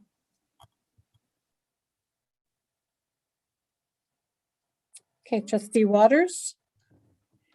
Just given that we're in budget season and that we're looking at cutting FTE from our district staff, I'm just a little concerned about the cost of this, because I know we're doing quite a lot around the police liaison officers and George J. renaming. So I'm just wondering if it's possible to get sort of an estimation around staff time, like a budget for a process like this, and if maybe we could, unless the superintendent has something prepared tonight, I wonder if we maybe want to table until we can have some sort of a budget estimate. Because what I hear is we're going to be adding either work or dollars. And I think we're at a point right now where we're kind of looking at what we can save. So I'm just a little concerned. I support a committee like this, of course, but also know that we've got all these other irons in the fire. Would love to see the police liaison and George J committees wrap up before we start more work. So I don't know if the superintendent can help us out around costing and staffing. I certainly would be happy to follow up with our facilities folks on how they see this particular motion coming forward. I would think they would want to be part of this conversation as we build all facets of what they are already doing, what it would take with people and how to get that together. And just knowing that we are focusing on budget and we've got 2 committees up and running, wanting to get those to completion, we certainly want to be able to spend the time and energy into doing it well. And so just a little bit more time probably would be a wise, helpful scenario for our staff. So Trustee Waters, were you thinking of tabling it till June then possibly, or till we can get some more information? If the superintendent thinks that June is, would you be able to provide us an estimate, like some information around staffing and budget by June? Is that reasonable? I'm looking at Brian and probably Kim. I know what we've got roughly 3 to 4 weeks. Is there time in there to get together and put some thought into putting this together? Does that give us enough time? So I know, I mean, it would be great to be, if we were going to go forward with this, up and going for the new school year in September. So why don't, I'm going to move to table till June. And if we're not able to get the information by then we can cross that bridge. But if we're going forward with this, it'd be great to see it launching in September. Okay, so motion to table is debatable or not? Yes? No? Help me out here, Trustee. Okay. Trustee Painter, were you speaking to the motion to table? You had your hand up for that. Deb? Well, I think I could probably fit my comments in there. I will not be supporting the motion to table. I actually think, sorry, Kat's a little demanding sometimes. I actually think that putting a committee together where we can have staff and students and trustees working collaboratively on this issue and exchanging information, I think that's the best possible way to go forward. And if it turns out that costs at this point in time or resourcing are prohibitive, then that's certainly something that can come forward in the report from the committee. So personally, I don't see a downside to getting people together to talk about this issue. Just point of clarification, the costing that I'm asking for is around assembling the committee, not about the actual compost, just to be clear. And that's where I'm confused, because our senior staff are on a salary, not an hourly basis. So there is no incremental cost to them. I do appreciate it's more work for them. So I'm not quite sure what costs we would be looking at. And in that respect, perhaps I'm just not understanding your point. Trustee Whitaker, then Duncan. Yeah, so I guess for me too, I'm looking for a point of clarification. What type of cost would we, because I don't support tabling it. I think that we can make a decision to form a committee, and we can, I don't ever recall us discussing costs for any other ad hoc committee, for George J, for the police. Budget has never come to the table as being a reason to slow down. I think if we are in support of this motion and in support of creating a committee, we're not actually committing to anything yet. We're committing to creating a committee to have the discussions and to start setting direction. And if I'm not mistaken, I did hear Mark Baggett say that there is already within facilities an intention to come back in a year with some ideas. And I do think that this committee will, meet sporadically throughout the year, and it will take up until budget next year to come forward with recommendations. So I'm not concerned about a budget. Trustee Duncan. Yeah, I suppose I shared Trustee Painter and Trustee Whitaker's questions in terms of what sort of budget or what kind of costs exactly Trustee Waters was concerned about. From what I've heard, both tonight and at our previous meetings, it sounds to me like staff, the right people, so to speak, are already involved in meeting with the students. And we've got a committed group of students that are already committed to meeting in order to develop a policy. So to me, it's just more of a matter of, when it can occur. So scheduling rather than costs, but, I accept that I might be missing something. Trustee Waters. I think it's a really great point that we haven't had any budget items come forward around our previous committees, and they do all cost us money, and there is line items in our budget around these items. We've hired external contractors, we do work. We're, like I said, we're cutting FTE out of our staffing, and then we're asking them to do more work. So putting more on plates while taking away staffing. And so it does all have costs. While people are on salary, there's only so many hours in a day. So to me, and this is how I like to work, it's worthwhile to know what you're going to be spending on something before you greenlight it. And if you're going to be putting people into something, then you need to realize that you're taking them away from something else. And so I heard a lot of concern earlier about, various supports and services. And so I'm just wanting to make sure that our actions are aligning with our words. And again, I support the committee. I just think it makes sense that we wrap up what we've already started before we set out on new consultative processes.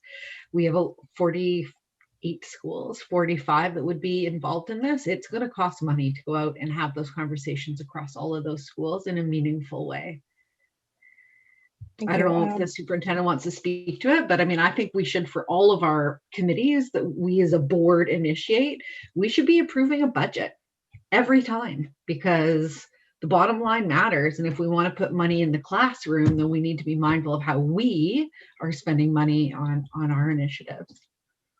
I'll go to Trustee McNally in a second. I just wanted to go to the superintendent for a second, because I believe that you had said in your previous discussion earlier that something was coming forward in June from the students in the district.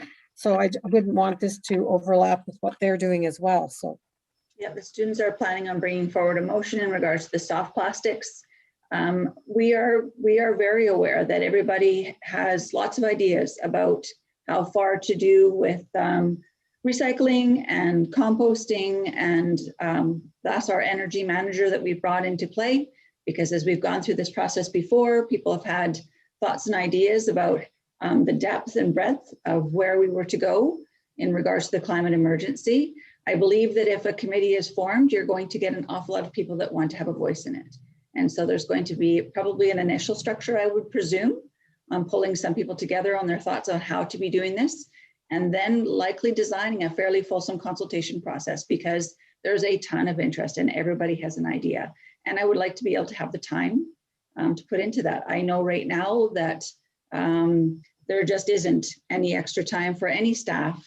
We're trying to get through budget and these other two committees, but there is some definitely keen interest to be able to pull something together. So I think it has to be a measured, thoughtful process on how, who, and what, and when to do that. I'm curious to speak a little bit more to Trustee Whitaker about what she foresees as the big picture on what to do, and then how to proceed. So if it's a talk of creating a working group or working committee on this piece, I think there's a lot that needs to go into it, because there'll be a huge demand on how we do it. yeah, Trustee McNally, and then we're going to call the question on tabling. Well, that's just a nice segue that you're doing there, Chair, because on page 377 of Roberts, our new edition, the motion to lay on the table is undebatable. So this has all been very interesting, but next time we want to table something, there's no debate. Thank you. Okay, we'll call the motion for tabling. All those in favor of tabling till June? 1, 2, let me change my screen here. All those opposed?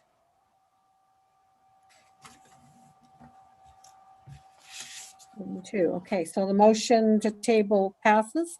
Trustee Hensa, Trustee Waters, Trustee Leonard. And so this will be on the June ops agenda again.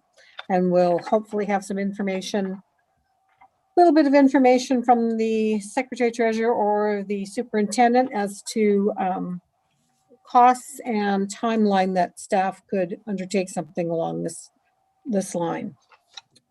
Moving to H2, addendum to bylaw 9360, Trustee Waters. Thanks, Chair. I don't want to take a ton of time. I just wanted to put a placeholder on our agenda to have a quick conversation about this.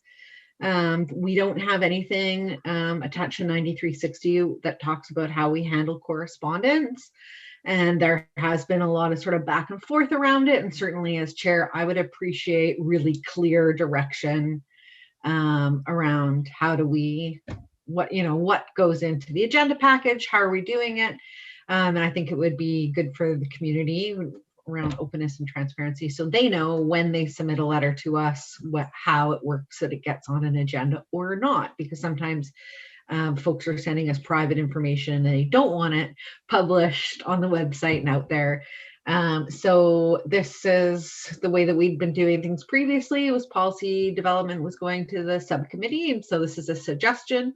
I'm not married to any way that this moves forward, but I think that we do need direction. And so I'm asking the committee to provide some direction on how you would like us to address this.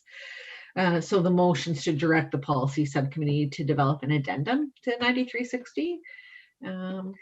Yeah, so leave it for discussion. And, thank you. We'll go to stakeholders first, partner groups. If there's any comment or questions before Trustee McNally, I'll do the stakeholders first. Sure. Partner groups, Crystal? We do support this discussion at the board table. I can see it in the correspondence that you receive. You know, there's some stress around making sure you've got the right wording in your correspondence to get it where you need it, where you want it, or you think you want it. So I just would support the board in doing this work. Thank you. Awesome. And just having gone through a year of 9360, this would be just one little amendment to 9360. One little amendment. That's all we would be dealing with. I hope everybody promises that. Trustee McNally, then Duncan. Yes, thank you. I support this as well. It would clarify, you know, it would clear up a lot of confusion, I think. But back in 2020, early in 2020, I believe, the policy committee was tasked with addressing as a primary task, developing policy around the role of the chair, the role of the vice chair, and the role of the board. Those were some primary policy items that the committee was supposed to address. And when Trustee Painter and I were on there, the role of the superintendent was also one. And so we got very deep into that. And by the time, you know, any time came to do anything else, we were no longer on the committee. So I'm just wondering when the policy committee will look back on the original items they were tasked with as primary policies to develop, and let us know, you know, some prioritization, what we can expect coming forward. I mean, I do support this, but I don't know if it's speaking as half the trustees on the committee, I would think that a report would be coming forward probably for September about where we are and where we're moving, where we are in what you're discussing, referring to the motions that have been put forward by the board and where it would intend to go. But because of everything that's been happening this spring, everything was put on hiatus. Trustee Waters, to add to that? Just that I think that we've got 7 or 8 completed policies that just have not made it through. We heard feedback from the committee that it was too much having multiple policies on the agenda at one time. But there are quite a few in the queue, Trustee McNally, that are resulted from motions that are waiting to come forward. And yeah, so they're ready to come. We just have to, it took us 7 months to do 9360. So we're just going slow but steady. We'll win the race. And this one, I think, would just go in the queue. Trustee Duncan?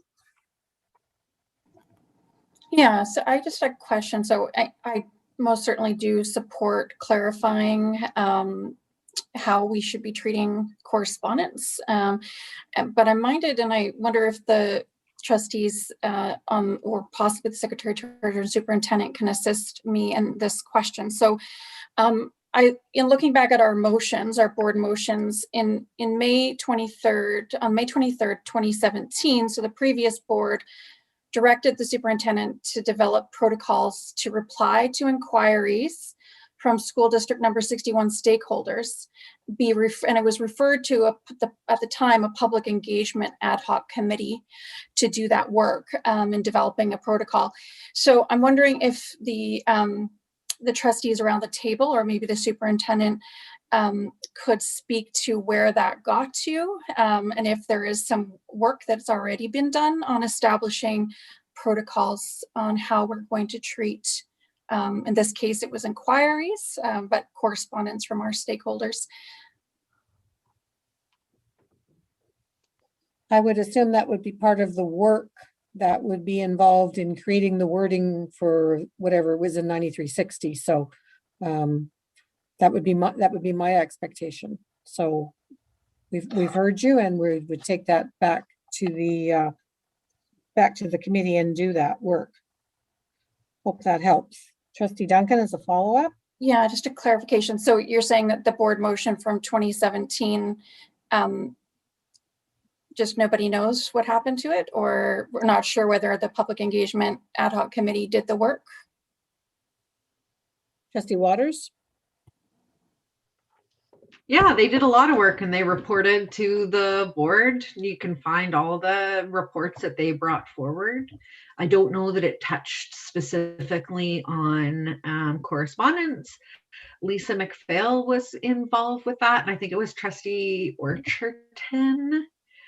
But yeah, the committee did do its work. It did provide a report, and it was dissolved. And so we could dig all of that up. I mean, my first step, if the board wanted to do this, would be getting some policies from other districts.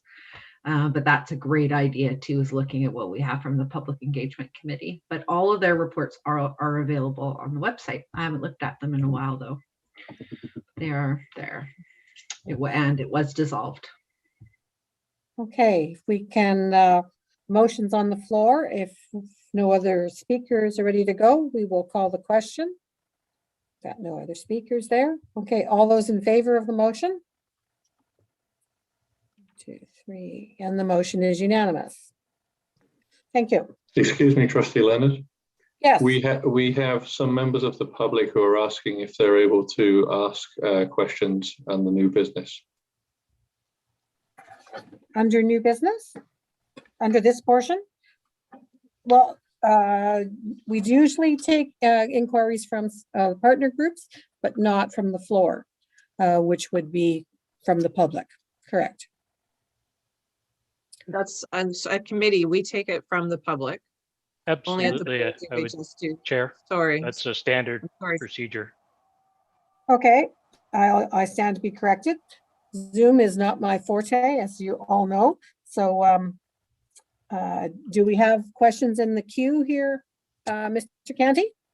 The first requester was Dr. Oppenheimer. Okay.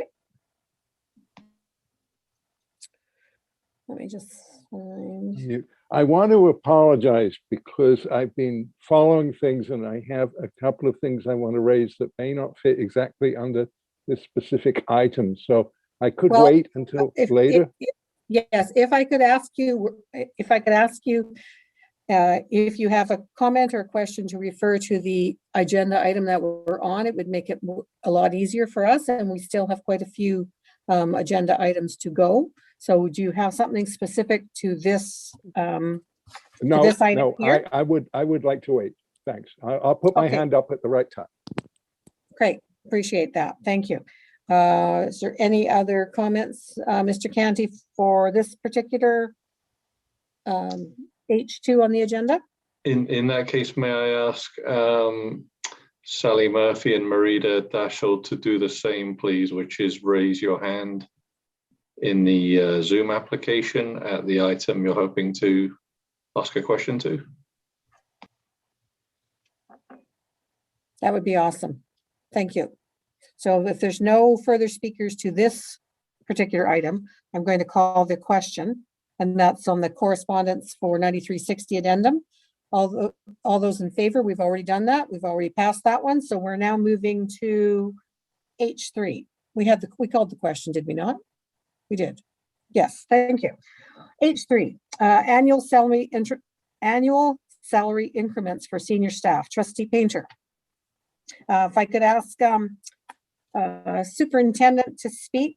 She'd just like to give us some clarification before the motion's on the floor.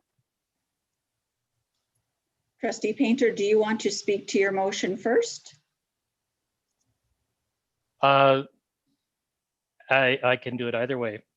If you'd like, I can introduce it, and then that might provide some context for our audience to respond with. Absolutely. To understand your position or your contribution. Great, thanks. Trustee Painter, proceed. Thank you. Okay. So the title of this proposed motion is Senior Administration Annual Salary Increase Suspension. Background that the fiscal year 21-22 district budget came as a shock to staff, parents, and students. While it was understood by members of the board that the district has been dealing with reduced revenue from facility rentals and international student rates, participation rates, when the decision was made in 2020 to pass a rollover budget, it was nevertheless a surprise for myself, I won't speak for anyone else, to learn that the district had apparently not pursued any sort of spending restraint over the course of that past year, despite knowing that we were facing reduced revenue streams, and we are now in a position where significant cuts are being proposed. The rationale for this motion is that the responsibility for the decisions that have resulted in this situation lands squarely with senior administration and with the board. And quite honestly, I would have preferred to start with my other motion about trustee stipends, but recognizing there are two of these motions coming forward. It is our fiduciary responsibility to ensure that judicious allocation of scarce resources in the manner that best supports all students. And to speak a little beyond that, in this situation, the cuts that are being proposed are going to be directly impacting students. They're going to be impacting teachers in reduced numbers and potentially increased workloads in some cases. It's going to be impacting our specialty teachers. It's going to be impacting YFCs who, although they're not formally our employees, many of them have worked decades with us and I think should be considered at least in the same vein. It's going to impact our school administrators who are going to have bigger workloads for school administration in the absence of vice principal support time. And I know vice principals who wouldn't leave the school until 9, 10 o'clock at night because of the workload they already have, let alone what it's going to be like without the 0.1 or 0.2 that they've had in the past. I'm not looking to harm anyone. I also recognize that contracts are in place with senior administration. However, maybe lurking back to my role as a junior officer in the military, we were trained and taught never to put someone else in a place that we weren't prepared to go ourselves. We are asking all of our staff to take cuts, to take hits, whether it's in workload or in actual employment. And I think that it behooves us as the ones who are the decision makers to demonstrate our commitment to these to the decisions that are being made.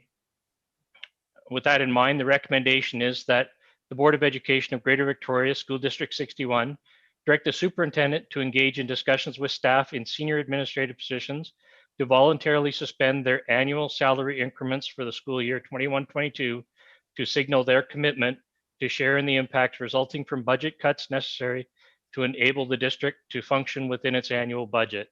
So the key points I'd like to bring out is that this is requesting that the superintendent have conversations with senior admin and that the senior admin make the personal choice as to whether or not they will forego their annual salary increment. Certainly it is a contracted element. I'm not trying to suggest that we breach contracts, but to bring forward that opportunity on the part of our senior administrators to demonstrate. Now, the nature of that demonstration is not discussed here. I could assume that this could be entirely private or that senior administrators may want to make a statement, but that is entirely up to the conversations between the superintendent and senior staff. So thank you. Secretary Treasurer? Oh, sorry, Superintendent. Thank you, Chair. I would just like to first point out that we have made substantial cuts, even at the district level, and all senior leadership will be taking on more in their capacity as well as others to be able to bring forward the strategic plan and the work we have to do. In Tommy area, we've made 3 significant cuts, and all the senior leaders will be picking those pieces up. But I think it is critical for trustees to note that salary ranges or exempt employees are approved by BCPC under the Public Sector Employees Act and PSEC guidelines. The salary range and adjustments form part of the contract with exempt employees. For the superintendent, on the Board of Education's direction, to ask exempt employees to suspend part of their contract is coercive and undermines the trust employees have in their employer. That the exempt employees would be asked to suspend their rights under the contract is a signal of the commitment that undermines the value of their work and corrosive distortion of the inherent power imbalances the board has as its employment relationship with its employees. I think it's important to note one more time of the amount of work all senior leaders do, that it's really important, as you've mentioned, folks spending long hours in their schools. The same goes for district employees who are definitely going to feel the impact of this and pick up these pieces as well, because it's important for them and kids are important. And so with this in mind, I would like you to, I would strongly advise that you do not support this motion. Thank you, Superintendent. We'll go to any of our partner groups who wish to say anything first before we go to the trustees. Any public who wish to speak to this first before I go to trustees? Andy, are you seeing anybody that I'm not? No, not on this subject. Okay, trustees, any trustees who wish to speak to the motion? Trustee Painter, I'll leave you off right now because you've spoken and we'll get some other viewpoints here. Trustee Whitaker, did you have your hand up? And then Trustee Hensa?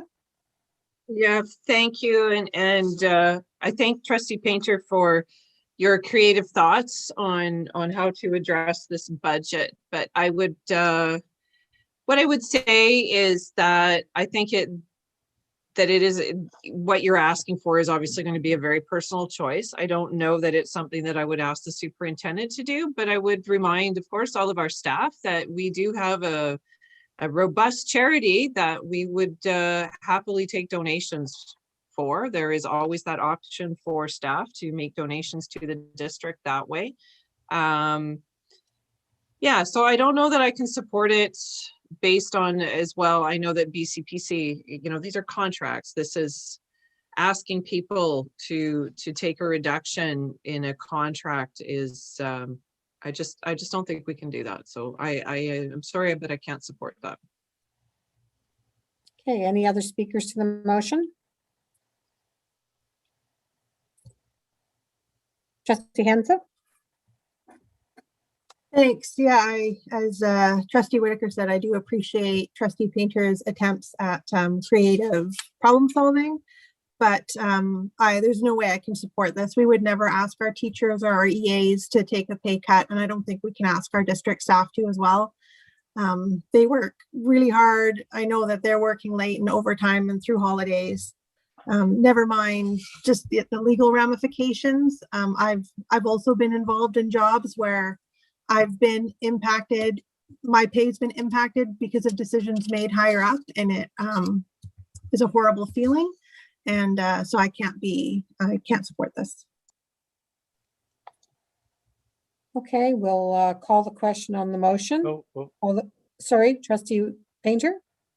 Yeah, thank you. And actually, I would like to thank the superintendent for bringing up an aspect that I didn't take fully into consideration. I recognize that this does come across as coercive, and that's certainly not the situation or the relationship that I would encourage the board to put the superintendent into. So actually, with that in mind, I would respectfully withdraw this motion. It's on the floor. I think it's on the floor and you should just defeat it. Okay. Yeah, I think so. God, we've already had discussion. It's been put on the floor. Okay, all those in favor of the motion? All those opposed to the motion? And that's unanimous. Okay, Trustee Painter, next motion. Okay, this is one I feel a little better about because this is about trustees around the board. And the buck stops with us. Perhaps the primary responsibility that we have to the district is our financial oversight, our fiduciary responsibility. That's what's named in the School Act. And I won't go into the background or rationale because it's the same as before. We're the ones making the decision. We're the ones who are deciding whether or not our staff is going to continue to be employed. We are making decisions about increasing their workloads. And I think that it really comes down to demonstrating our commitment, our willingness to essentially shoulder some of the burden. I see that as a demonstration of goodwill rather than a constructive solution to our budget shortfalls, simply because it's not going to count that much. I know that in the past, when there have been discussions about the stipend, the amount of stipend or whatever that trustees should receive, there have been questions about equity and providing opportunities for everyone at different social classes to be able to participate. I understand that it impacts different people differently, depending on where they are in sort of their family life and their personal life. I do recognize those things. I also recognize that any two of us now is equivalent to an EA. If we were to ask pretty much anyone in the district, which is more important, two trustees or an EA, I think we get one consistent answer. Our annual stipends are between a quarter and a third of a teacher's salary. It might not seem a lot, and there's only 9 of us, so big deal. But the reality is that our stipends are very generous relative to the work that we do. Some people may think that that this is somehow deserved. I personally think that serving as a trustee is a way for us to give back to our communities. I think that stipends honestly started out at some point in time as sort of gas and lunch money. And perhaps in my own case, it enables me not to lose salary when I take a day off without pay so that I can visit a school. But that being the case, I look at the contribution that we as a board or as individual trustees make versus the contributions of our staff. And we're the ones who are going to be making the decision on this budget. I personally think that it's entirely reasonable for us to shoulder some of it, feel a little discomfort, and demonstrate our commitment to the decisions that we're making. So thank you very much.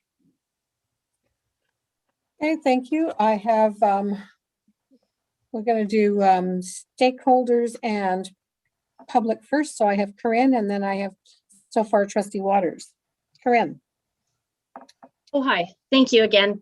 To Trustee Painter's motion, I really appreciate the where he's coming from and the generosity that he's showing with putting this motion forward. The one thing I would like to reiterate is that with the budgets thus far and historically, it's really not expenses that is the issue here. We actually aren't expending more than we're getting in. The revenues and what we're budgeting is actually the issue here. We're under projecting almost $10.5 million every year. We aren't borrowing from the year before. We are doing that to balance our budget, but the reason we need to do that is because we're under projecting revenues. So we need to really, really look at what we're budgeting for revenue. Thanks. Thank you. I've got Crystal next.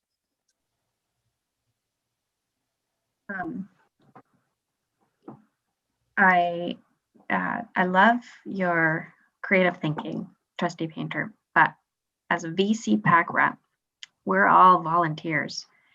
And we pay taxes, and those taxes go to fund school district trustees to do what you're elected to do, which is hard work. We are expecting you to dig deep and read every single letter we're sending. We are expecting you to look through this budget and ask questions like in the earlier presentation by the Secretary Treasurer.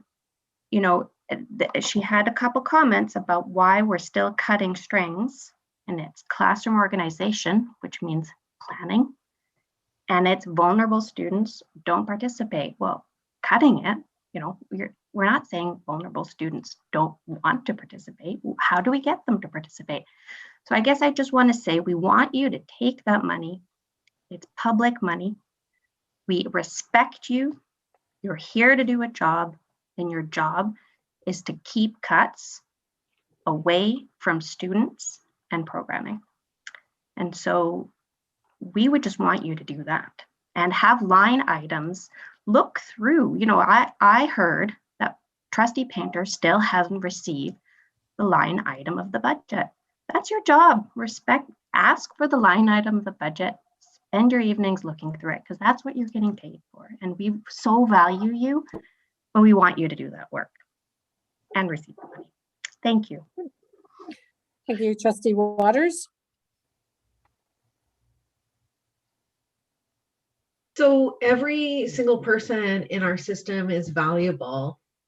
And, you know, to me, I'm just sort of flabbergasted. If you don't think the people doing the governance function are valuable too, then I don't understand why a person would stand for trustee. And we need more diverse, we need young, we need poor, we need people of color on our board. And the more we devalue the role and keep that compensation down, yeah, it used to be lunch money, and this was the purview of retired people with good pensions or, you know, wives who were supported. I mean, I do this job as a community service, and it takes a tremendous amount of time away from my family and work, emotional labor, reading all those letters, carrying all of this weight. I mean, I do it at a sacrifice as is. And all of us come to this table with different backgrounds. And so to me, there's a lot of privilege here in suggesting that it really isn't that much and it wouldn't make that much. Well, it may not make that much of a difference to some people's bottom lines, but to other people on our board, it could be the difference between their kid getting to do, you know, to play baseball or whatever it is. So to me, I feel like this undermines the value of public boards having public representation in public education. It devalues the people around the table who are putting in so much time and heart and commitment. And you may disagree with us, but we're all here to do the work, and everybody in our system is valuable. So if Trustee Painter would like to donate his salary, he can do so in a very public way and show that. But I think it's really unfair to be asking your colleagues around the table who are don't have the same level of privilege, of financial privilege, you know, to make that sacrifice, because it puts all of us in a really awkward position, and we're all coming from different places. So I'd rather focus on doing the work, reading the letters, agonizing, listening, asking the questions, and doing the work, rather than trying to find little symbolic ways of, you know, what would that save 9 of us at? I mean, we're talking $50,000. I mean, why not? Let's focus on attracting more diverse people to this role. You know, to me, it's an equity issue in terms of like how we want people on this board. You know, this shouldn't be the purview of the privileged serving as an elected person, and it too often is. So yeah, I don't support this. I don't like this at all. I find it extremely insulting. I'm sorry, I got a little spicy, but it's just really like it hurts. I think it's just puts your colleagues in a really unfair position. Trustee Painter, to close. Yeah, thank you. To close, and actually, no, it's given me some things to think about. But one point I would like to follow up with is that when I think about public service, community service, I look at people like Crystal Hammer of VCPAC and the members of your board and all of the parents who volunteer at PAC meetings. None of them get a penny. And yet you come to all of our meetings and then you turn around, you have all your meetings on top of it. You come to our committees, you contribute. I honestly, I have never seen some equivalency between the amount that we're paid and our value or our worth to anything. You know, the ministers get paid less than the deputy ministers. Well, the deputy ministers are professionals, and like us, ministers manage to get themselves elected. I'm not suggesting that being a trustee is not without inconveniences. What I'm saying is that we should be doing this because it is a public service that we can do. And I have discussed in the past the opportunities to bring in childminding so that any young parent could bring their kids into a meeting and know that they're going to get quality care so that they can attend a meeting and actively are participating. Topic. Trustee Painter, we've got to stick to the topic. I will stick to the topic. My point is that I think there's a lot of different ways that we can make this job accessible to diversity of people. And at the core of it, it comes back to taking responsibility for the actions that we're proposing. The proposed budget is going to wipe out the livelihood for a good number of our staff, people who have contributed in immense ways, amazing long-term life-changing ways to our students, to some of our own kids, to the kids down the street, to the people who are going to be our caregivers when we're old and decrepit, which in my case is probably sooner than others. But the reality is that we're making these choices, and it might hurt us emotionally, but it's nothing compared to the teachers who may potentially lose their homes or have to uproot their families or anything else. I think it is only reasonable that when it comes to making cuts, that the people who are deciding on the cuts share some of the burden. That's what it comes down to for me. Okay, thank you. Having heard from everyone, all those in favor of the motion? Those opposed? And the motion fails for lack of majority. Okay, moving on. Next motion is budget reset. Trustee McNally.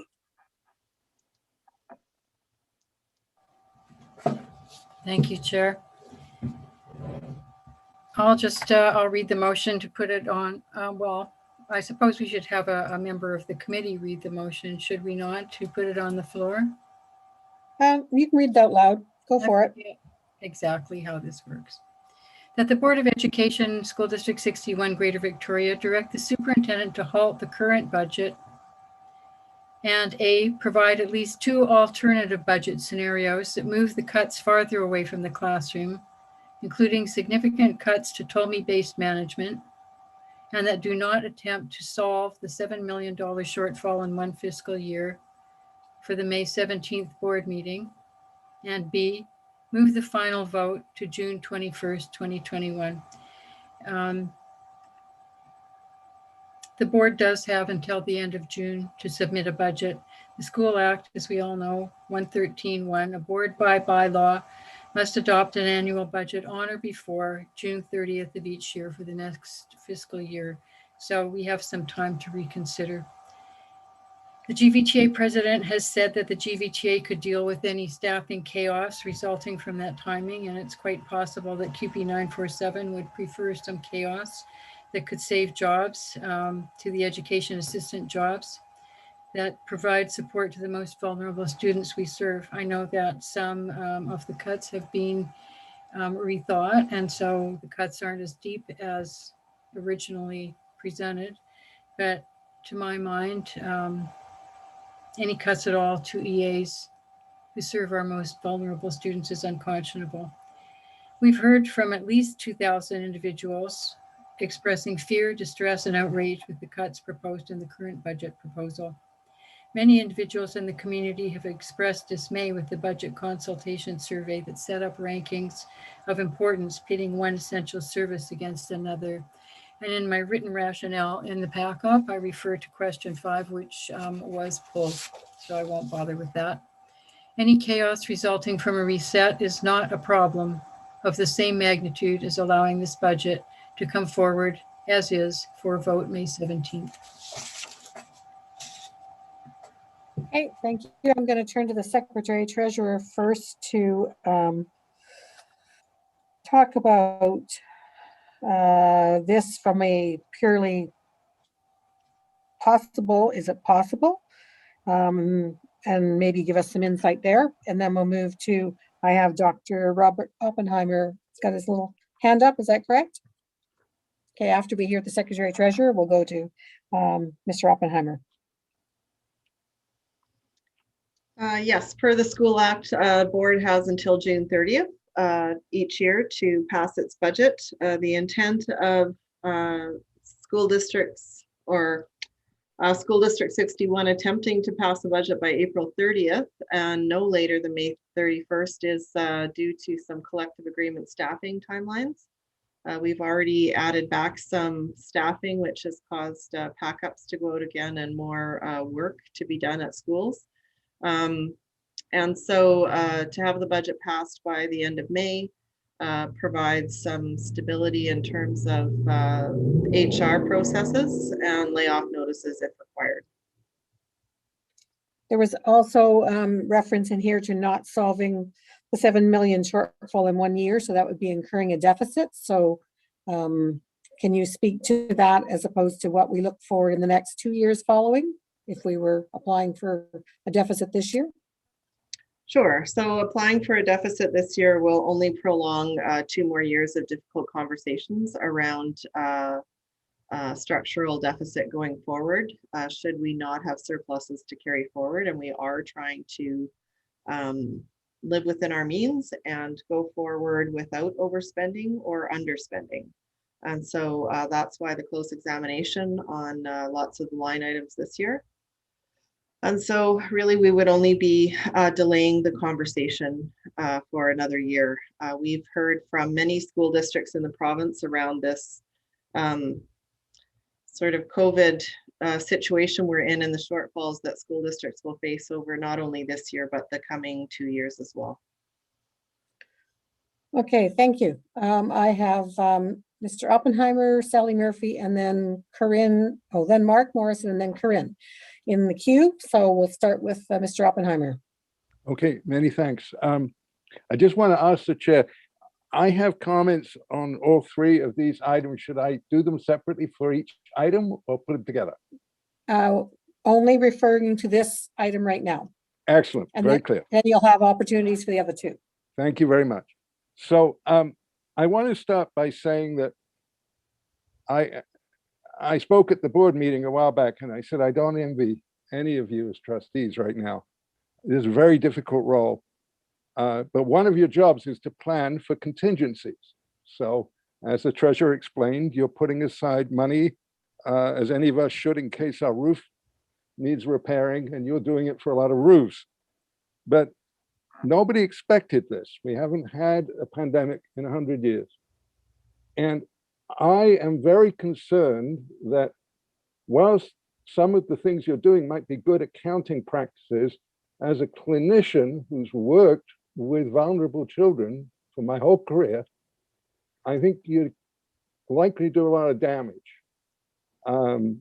One example would be the $50,000 apparently you're going to save by stopping reading recovery. I have a daughter who was in reading recovery, and her mental health improved tremendously over those few months as she found herself capable of functioning in the classroom.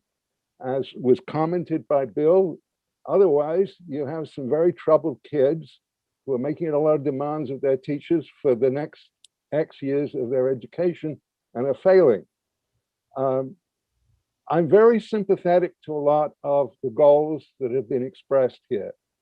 I thought that one comment that was made by Amelia was very important, not to lose track of those goals as then you try and deal with this emergency, and it is an emergency. I support the idea of a reset partly because the alternative seems to be to steamroller what I view as essential programs. I just want to say very briefly that all over the world, my colleagues are saying we have a severe crisis with our children and youth. We have suicides. There was a knifing in the area of Reynolds School between two 15-year-olds. I don't know where they go to school, but it was within half a kilometer of the school recently. These issues need staff to address them who are competent to do so.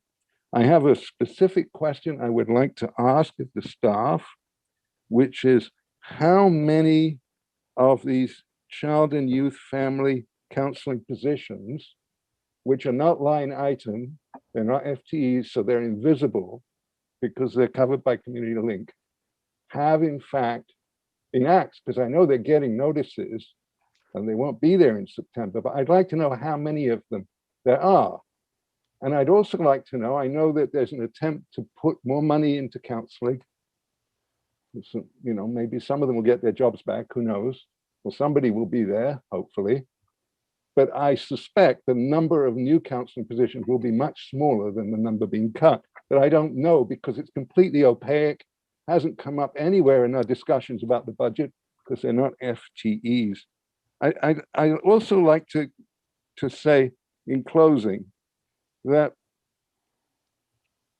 if you really want to listen to your students, then you have to consider the impact as a student after a very traumatic year. And I'm sorry, it was traumatic for us and we're the adults.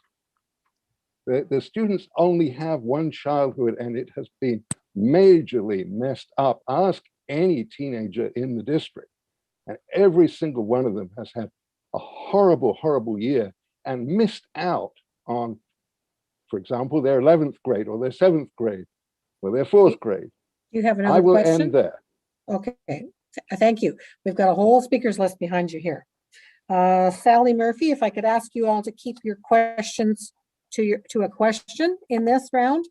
There's quite a few of you to speak. Sally. Thank you so much for allowing me this opportunity. And I wanted to say a thank you to Amelia. She wrote that speech herself, and I thought she was so articulate. I was very impressed. I absolutely support an alternative to the immense budget cuts that you are putting forth. And the question that I have for you, I have two. In the budget presentation earlier, there was a hypothetical question, which was a loaded hypothetical question about the impact of band, choir, and strings on increasing completion rates. I found this question very disturbing personally, but my hypothetical question is, will the removal of so much music decrease the graduation rates? So if you're going to ask that hypothetical loaded question, I think it's really important to also ask what will be the impact in decreasing graduation rates because of everything that's brought to students. And my other question for you is, you value so much the mental health of students. What are you going to do to replace the incredible support that students get through their participation in music? What will you do to replace that support when those programs are gone. And I think that's another reason not to make these cuts at this time. It's not the right time to do it. And I think the budget needs to be rethought very carefully. And there was a comment made about devaluing people. I have to say that when you suggest that a choir program will be delivered by a volunteer instead of a paid professional, that like it has been, that devalues the teacher and the program tremendously. Thank you. Thanks, Sally. Moving on to Mark. Thank you, Chair. I'm just speaking very strongly in favor of this particular motion. The GVTA believes very strongly that there is the time to deal with this, and that if this motion is passed, there can be alternatives that are found. The GVTA is very happy and willing to deal with any staffing chaos that would be brought back, that would allow GPTA jobs and QP jobs to be brought back. Trustees should have that time to think and consider, rather than having to make a choice immediately next Monday on this particular motion. Thank you. Thank you. Corinne? Hi, thanks again. So my question here is that why are we talking even about possibly carrying a deficit and bringing this over, stretching it over a couple of years, when really the deficit only actually ever exists in the budget. It doesn't exist in our final actual numbers. So if we give ourselves a little more time, or ask for us to carry the deficit, and we get those final numbers with revenues, we may not even have a deficit to carry. So the problem here is that we need to really, really look at those revenue numbers. And so I asked in camera, and I'll ask again, have we even looked at that? How are we coming? How are our revenues? How are those monies coming in, the funding? How is that matching against what we budgeted? We've seen that it looks like it's always under projected. So we really need to investigate that. And I really urge you to take that time and take a look at those things, because I feel like you'll find quite a bit of extra savings there, and you won't have to cut anything. Thanks, Corinne. Elena? Thank you, Chair. I also strongly support this motion. I think the critical issue is, have we answered all the question? I understand that a driver for a motivation for getting this done is, well, if we accept the assumption that we have a chronic deficit, a structural deficit, we want to get it over with. But if we have so many unanswered questions, it is really important, and it is in keeping with the public's trust. We trust you guys. We voted for you, right? We trust you to do a job. And that's why we want you to get paid, because we want you to do your job. So do your job thoroughly, right? Take the time that it takes to do the job. And so my question is, why now? What's the rush? The Minister of Education said, on a radio interview not too long ago, that she did not think there was a deficit. She actually said that. I remember that verbatim. She also said, because she was asked, well, would you give the board permission to carry a deficit? Would you give the board permission to delay, this budget vote? And she said repeatedly, they just need to ask. We're happy to help them navigate. So you have an open door. You can walk through it. You have the possibility to ask permission to delay the vote, the budget process. You have an open door to ask permission to carry a deficit, which might not even turn out to be a deficit, because the Minister of Education doesn't think there is a deficit. So what's the rush? Why do you have to run this through in like 1 week when there are so many open questions? That's my question. Thank you, Elena. Marita is the last speaker from the public. Great, thank you so much. I had a couple questions, but first I want to say I really support this motion as well. And I would sort of to echo what Sally was saying earlier about some of the questionable things in that slide presentation. As a parent, I don't remember ever filling out anything that was race related regarding my children and their involvement in band and strings. So I was wondering where that information was, that there was no Indigenous, that there was very few Indigenous children in band and strings, and that was a reason to get rid of it. I'm a little concerned about that. And I'm also wondering, to support this revisioning of the budget, which I think would be a really good idea, is what tangibly can be done, that needs to be done to save the strings program. It's been around for over 100 years. I think it's worth saving, along with band, along with choir, along with reading recovery, along with EAs, along with all these things that are integral to the mental health of our children. Thank you. Thank you very much. Any trustees speaking to the motion? Sorry, can I interrupt, Trustee Leonard? I'm here as a stakeholder tonight, and you've just heard from the public, but I'm just wondering if VCPAC might be able to just. Yep. Did you have a question or? Well, I just wanted to say that VCPAC supports this motion, and bringing in lay and asking for a deficit. I just, it's even a little question like Trustee Painter's FOI request to see if he can get a full copy of the budget. Has he gotten that yet?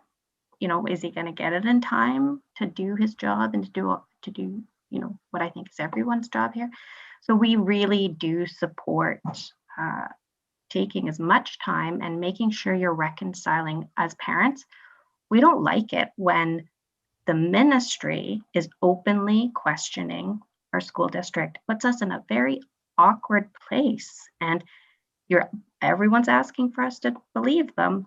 It's hard to reconcile. And so we just want to urge you to take as much time as you can to reconcile those two positions.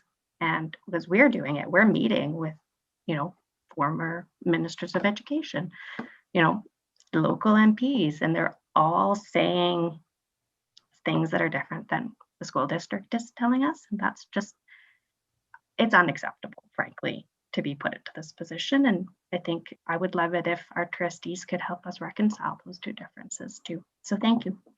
Thanks, Crystal. Trustee Whitaker, did you have your hand up?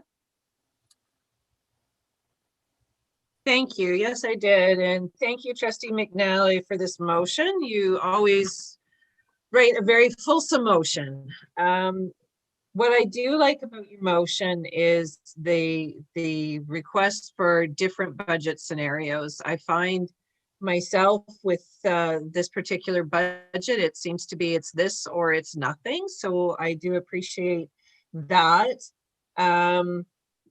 But you've got a lot in your motion, Trustee McNally. I wish you would write shorter ones, but those are my comments. I really, because it makes it hard to pass it when there's so many different components, as I'm not really sure that we need the extra time, or this process. What I would say though, is I really do appreciate the comments about having different alternatives. And I hope that staff will hear that as well, that as a trustee, I really feel like I'm with one question. It's either this or nothing. And I think we had that with Vic High as well, that we would prefer to, it's this or that. Where's the that in this presentation? So thank you. Okay, I don't see any other speakers. Just let me check my other screen here.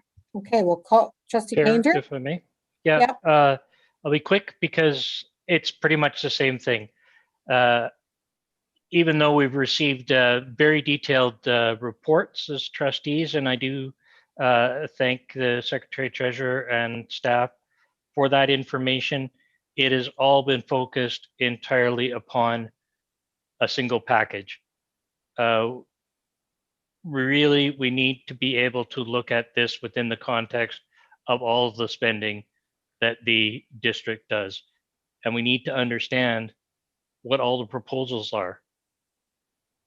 I think that developing alternatives and actually putting it forward to us is basically just respecting our roles as decision makers. You know, this way or the highway isn't really much of a choice. And I think that if this is the best thing, then it should be fairly easy to demonstrate it. If there are opportunities to fine tune or make improvements, then I think we should all be open to it. So, Trustee Hensa? Thanks. Sorry, just a point of clarification. If we're voting on this tonight at ops and it still needs to go to the board, but it's asking for a deliverable for the board meeting, I don't understand how that can happen.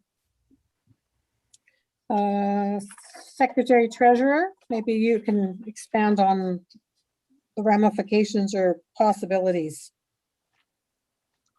Yeah, I think within the,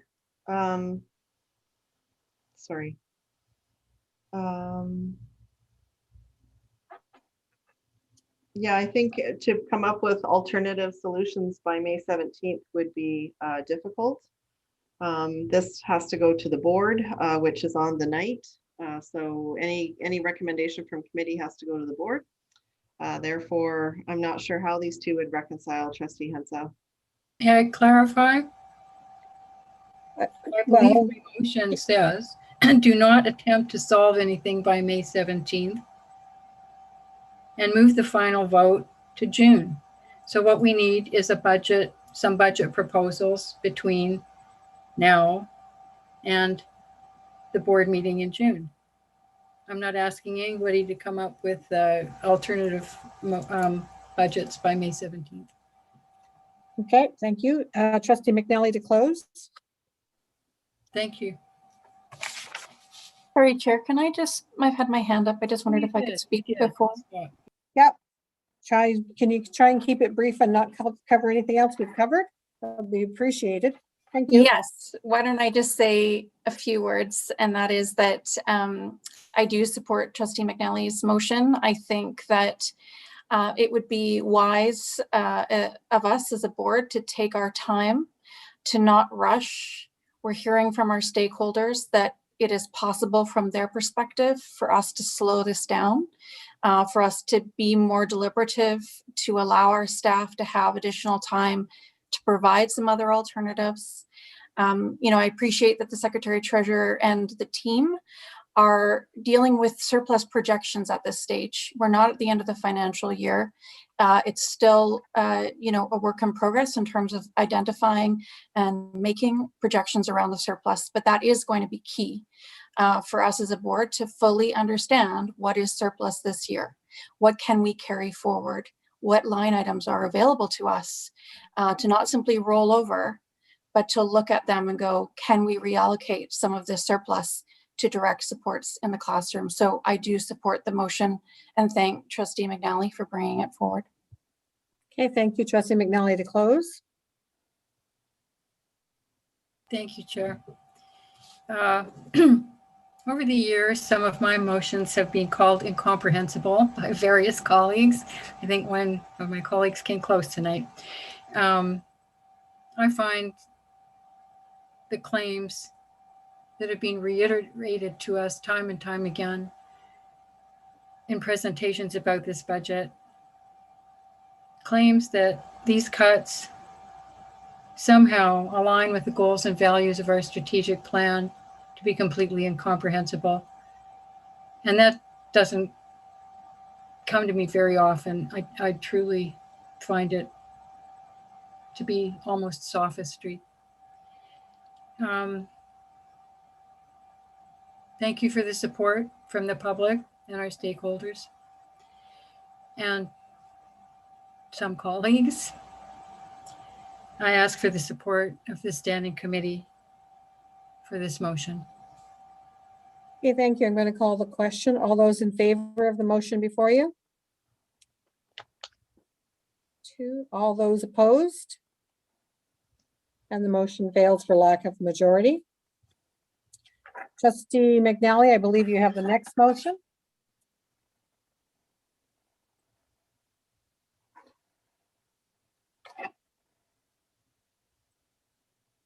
Thank you.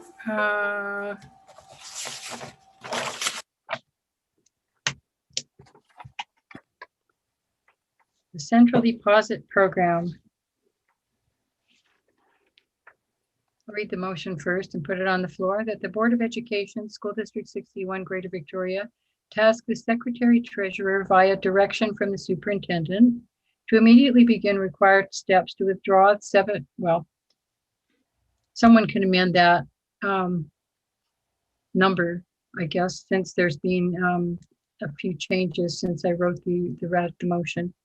To begin required steps to withdraw 7 million from the 33 to 43 million School District 61 account held in the Central Deposit Program, the full amount to be withdrawn as soon as possible and used to offset the School District 61 budget shortfall for the fiscal year 2021-2022. I'll read my rationale. The 2018, which is the latest, the most recent document I could find, the 2018 ministry document below, and it's long and it's in the packet. Lists deposits and withdrawals and total on hand for School District 61. In 2018, the School District 61 bank balance was $42,411,181.54.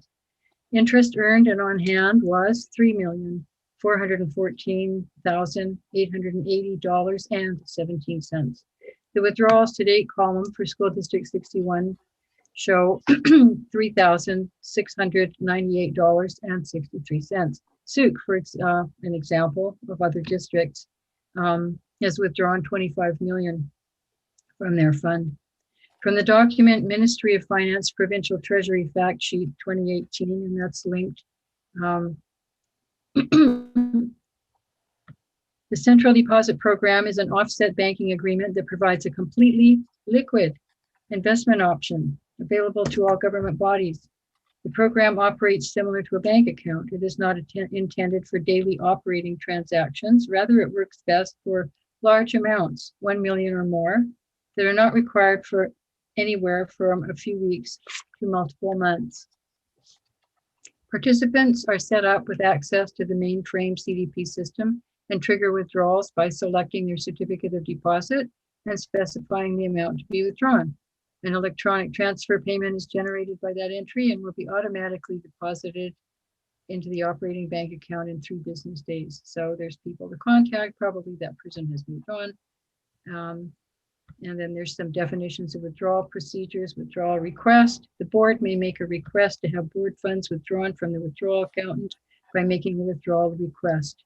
The province will ensure that payment to the board of withdrawn board funds under section 2.04. Trustee McNally, I don't think we need to go into the details of how to get the money out.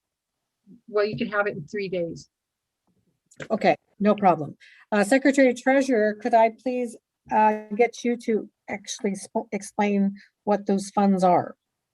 Sure. So if you had a chance to read the FAQ, there's quite a lengthy explanation. And so any cash in the bank is as a result of unspent reserves or targeted funds. And so the 36 million that's in the CDP as of March 31st is made up of $6 million in special purpose funds. And so these are things like Community Link, donations, scholarships, school generated funds that we don't have discretion to spend on anything else except for which the money was given. So we can't take Community Link dollars and buy bus tires with it. It is internally, or it's restricted by the ministry.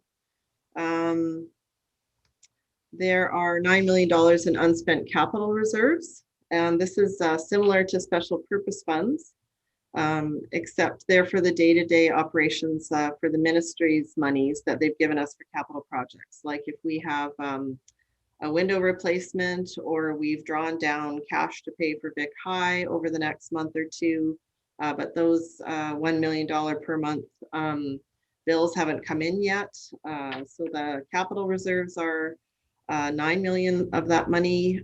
We have to fully fund our employee future benefits, which is all of the collective agreement contractual obligations in terms of payouts or sick leave banks, overtime banks, retirement allowances, vacation payouts, etc. Those have to be fully funded, which means cash on hand.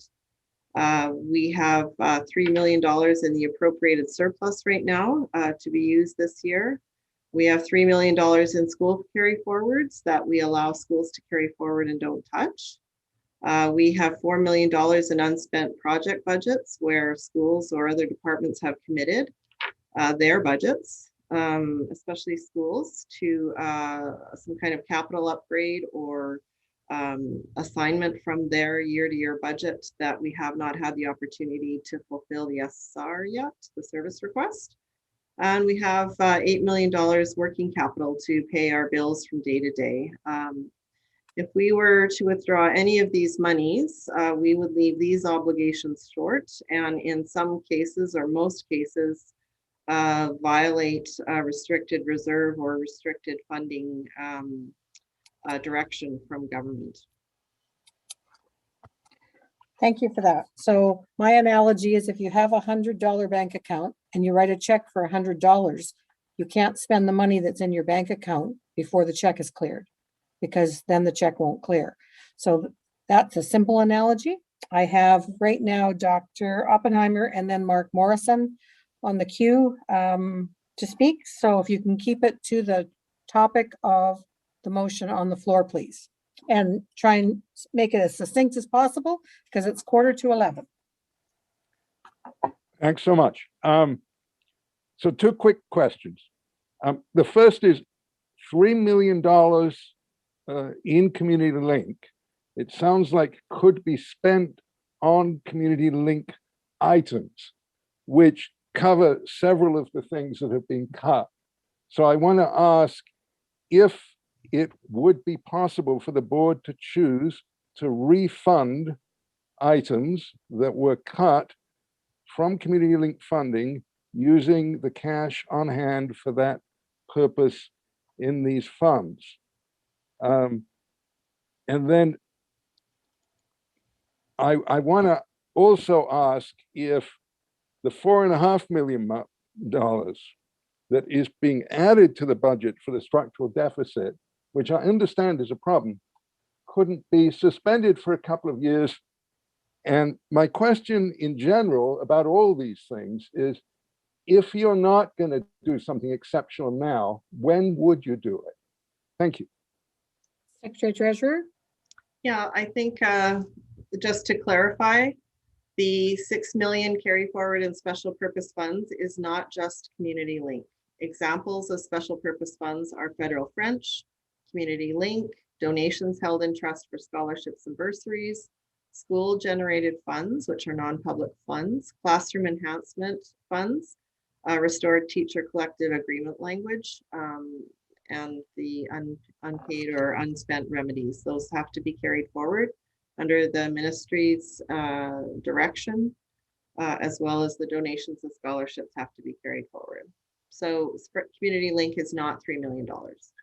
And if we have any carry forward in Community Link, which I think we're projecting about $200,000 this year, we are putting that toward next year's budget in Community Link to spend it down. Mr. Morrison? Thank you, Chair. Speaking in favor of the motion, extraordinary times do call for extraordinary measures, and I do feel that it is valuable to look at the possibility of what can be taken out of this fund, if anything at all. Even a little bit of this would make a big difference in terms of restoring jobs, restoring services, and taking away cuts to kids. Thank you. Thank you. Stakeholders, partner groups? Crystal? We are in support of this motion. I think that there is money here. There's $36 million plus what, $23 million in your CIBC accounts. And it just seems like a lot of money to be sitting there. And I understand your analogy about checks, but I guess I do have one question is, when was the last time you made a withdrawal from that CDC or CPC, my brain is so tired, account? And what would we expect to see in terms of withdrawals from that account? Because I don't think it operates like an in-out account. I guess I just would like to understand the history withdrawals from that account. Thank you. Any trustees wish to speak to the motion? Trustee Whitaker? I'm actually just hoping that we can get some clarification to Crystal's question. Secretary Treasurer? I don't know the last time we've made a withdrawal. I don't deal with that account on a daily basis, but I can bring that answer back or add it to the FAQ. Thank you very much. Any other trustees speaking to the motion? I'll close, if I may. Okay. Yep. Thank you. Thank you, Chair. As far as I recall, I mean, I'm banned from the in-camera meetings, so I don't know, maybe you discussed it there. But as far as I know, this fund was not discussed up to this point, and we need a lot more examination of this fund, what's in it, what are its uses. What I heard is that in most cases, not all, the money is earmarked for future expenses. Well, if it's most cases and not all, I'd like to look at the not all part. And in 2018, there was almost $4 million in interest, which obviously isn't earmarked for anything. The fund is described as completely liquid. So the way I read this, we could ask for any transfer and have $4 million in 3 days. That would help out quite a bit. So I ask for the support of this committee for this motion. Thank you. We'll call the question on the motion. All those in favor of the motion on the floor? 2. All those opposed? And the motion fails for lack of majority. Your other motion, Trustee McNally? Thank you. Yes, the last motion, that the Board of Education, School District 61, Greater Victoria, A, direct the chair to write to or contact the Minister of Education in the most expeditious method of communication, because time is tight now. The most expeditious method of communication on May 11th. Well, yeah, that's tomorrow. Urgently requesting approval from the Ministry for School District 61 to incur a deficit budget for the 2021-2022 fiscal year as per BC School Act Section 156.12. A board must not incur a deficit of any kind unless the board has the approval of the minister. So my rationale, the Board of Education has received over 1,500, probably more than 2,000 now, from parents, students, and stakeholders and community members expressing deep distress and determined objections to the current budget proposals. The proposed budget negatively affects educational programs of the school district and thus directly impacts students in obviously negative ways. Students and their parents have taken the time to write to the board and to senior administration, detailing their fear, distress, and sense of betrayal resulting from the proposed cuts, particularly to music programs and education assistant FTE cuts. Parents are asking why the board has not taken this step of writing to the minister in an official and publicly accountable way and not in conversation with the minister. So I ask for the committee's support. Thank you, Trustee McNally. I have Dr. Oppenheimer, then Mark Morrison, then Marita. Thank you again. Briefly, on Speaking to the Saturday, motion. Speaking to the motion. Sticking to the motion. On Saturday, thousands of students and parents from this district will be standing out on the street demonstrating their concern about the cuts. I don't know if the school board pays attention to that, but I think the Ministry of Education is. And I think this is a very, very relevant proposal. I think it goes with the idea that the ministry could also be asked about loosening up some of those funds we talked about in the last proposal. And I also want to say that I'm feeling very disappointed that Trustee McNally's suggestions are being turned down one by one, because then we're up against a brick wall. And what saddens me most is that I and many other taxpayers in this city, our children will suffer as a result. Thank you. Thank you. Mr. Morrison? Thank you, Chair. Speaking in favor of the motion as well, I do believe that the minister has said that it is okay to incur a deficit during this time if it is requested. I believe this is appropriate and I believe this is necessary. If we are looking at facing deficits the next number of years, these are extraordinary times with a pandemic. We could even look at having reduced deficits over the next number of years to look at smoothing the impact on programs, on services, and trying to gradually reduce things rather than do a sudden shock change to the system. Thank you very much. Thank you. Marita, and then Corinne. Yes, I just want to say that I fully support this motion, and that if there's ever been a time to run a deficit, it is now. We're in a pandemic. You're not going to be offered money unless you ask. Just ask. You have hundreds of students, hundreds of families who are asking you or begging you to ask this one simple question. Just ask, please. Thank you. Corinne? Hi, thank you. Yes, I support this motion on behalf of VC-PAC as well. You know, there's so many unknowns. There's just, you know, and it's understandable. We're in the middle of a pandemic. There are so many unknowns. Like I said before, we're not even sure that we're going to actually meet a huge deficit that's been budgeted. So even if we do have a deficit, it's likely it won't be as negative as we have budgeted it to be. And I believe that giving us more time gives us time to actually get those numbers together and actually figure out where we're at. Thank you. Any partner groups that wish to speak? Crystal? Make sure when you, if it's possible, when you read out who votes, that you read out the names, because I see there's some chatter happening about not really sure who's voting for and who's voting against. Trustee sorry, I find it difficult to find the screen, so I have been rushing that. I'm sorry.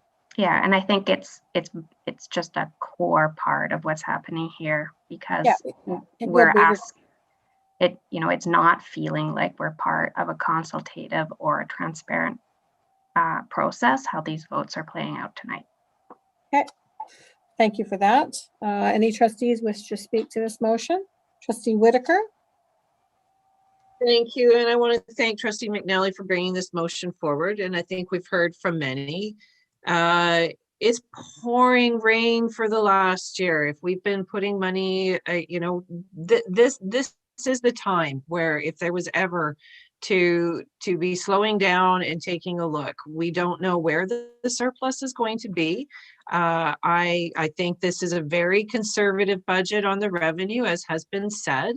I look and I see all sorts of numbers in the previous presentation where we are far over 30% in budget line items. So I expect, just like we didn't have certain revenues with COVID, there are definitely a lot of expenses that we didn't have. Yes, there were also other added expenses, but I generally tend to I think, side with those that I don't think the deficit is as high as we are saying, and I would like to see more real numbers. And that being said, I would like the time, and if ministry is going to give us that opportunity to hold the deficit until we have better numbers, I completely support that. I'd like to have an accurate budget. Okay, Trustee Painter. Yeah, I fully support this motion, and I really think that any opportunity that we have to slow down and look at our entire budget and understand fully what our trade-offs are, that's an important choice for us to make, and I think we should actually take the opportunity. I don't think that what we're seeing is the best of all possible outcomes. I think there's plenty of opportunities to improve what Okay, thank you. Trustee Henza, you had your hand up. Can you move that we go past 11 o'clock before you speak? Okay, I'll move that. Thank you. All those in favor of going past 11 in case we need to? Okay, and that's unanimous. Thank you. Okay, Trustee Henza. Thanks. I've heard people say if there's money there, why not ask for it? But I don't, sorry, it's so late. I don't understand how asking to run a deficit is money. It seems to me it's just meaning that we're pushing this decision another year or another 2 years. And I've already heard from the Secretary Treasurer that we've got another 6 million and 10 million deficit coming down the pipe. And I know a lot of this seems to be more of a faith problem, that people have faith in what the numbers are, or people don't have faith in what the numbers are. And I don't know how to argue that because I'm not an accountant, but I believe our Secretary Treasurer is working with providing us with the best numbers that she has available. And I'm inclined to believe her numbers, but I would just like to perhaps have the Secretary Treasurer or the Superintendent answer what would the ramifications be if we do run a deficit this year. Thanks. Secretary Treasurer. Sure. I think it's a good point. It seems like an easy, or not an easy, but it seems like a quick solution to solve a structural problem. But if you are to put off this conversation, you'll be going through all of this consultation again, only to have this decision delayed by a year. Trustee Hens is correct. It's going to be tight times in School District 61 and around the province for a year or two after this one. And so it's important to understand the shift the board needs to make, and it's important to understand the alignment to your and investment in your strategic plan and those 3 goals. Trustee Waters. Trustee Duncan was first. Sorry, Trustee Duncan and then Trustee Waters. Thank you for your help. Yeah, thanks. I know we'll all get a turn, but thank you, Chair, and thank you, Trustee Waters. So yeah, I will keep it very, very brief. I do support the motion. You know, at the end of the day, in terms of votes, there's a minute of the meeting which will record the vote. I know it's sometimes hard as chair to see it all when you're on Zoom, and you know, I support the motion because the reality is that we have engaged in a very, very tight budgeting process. You know, despite our staff extending it, it's still a very quick turnaround from the time we got this proposal, the 3rd proposal, to now. A lot has come before us to review and to consider. More information is still coming that we will need to consider before making a decision.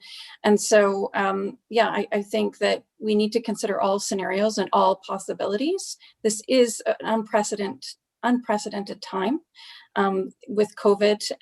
And so I'm hoping that people will support Trustee McNally's motion and give us those options and take advantage of, you know, an opportunity here to slow down and extend this. We're going to be doing consultation every time we do budgeting, you know, so we shouldn't shy away from that. We're going to do it every year. So we might as well get used to it. It's part of the job, right? Thank you. Trustee Waters.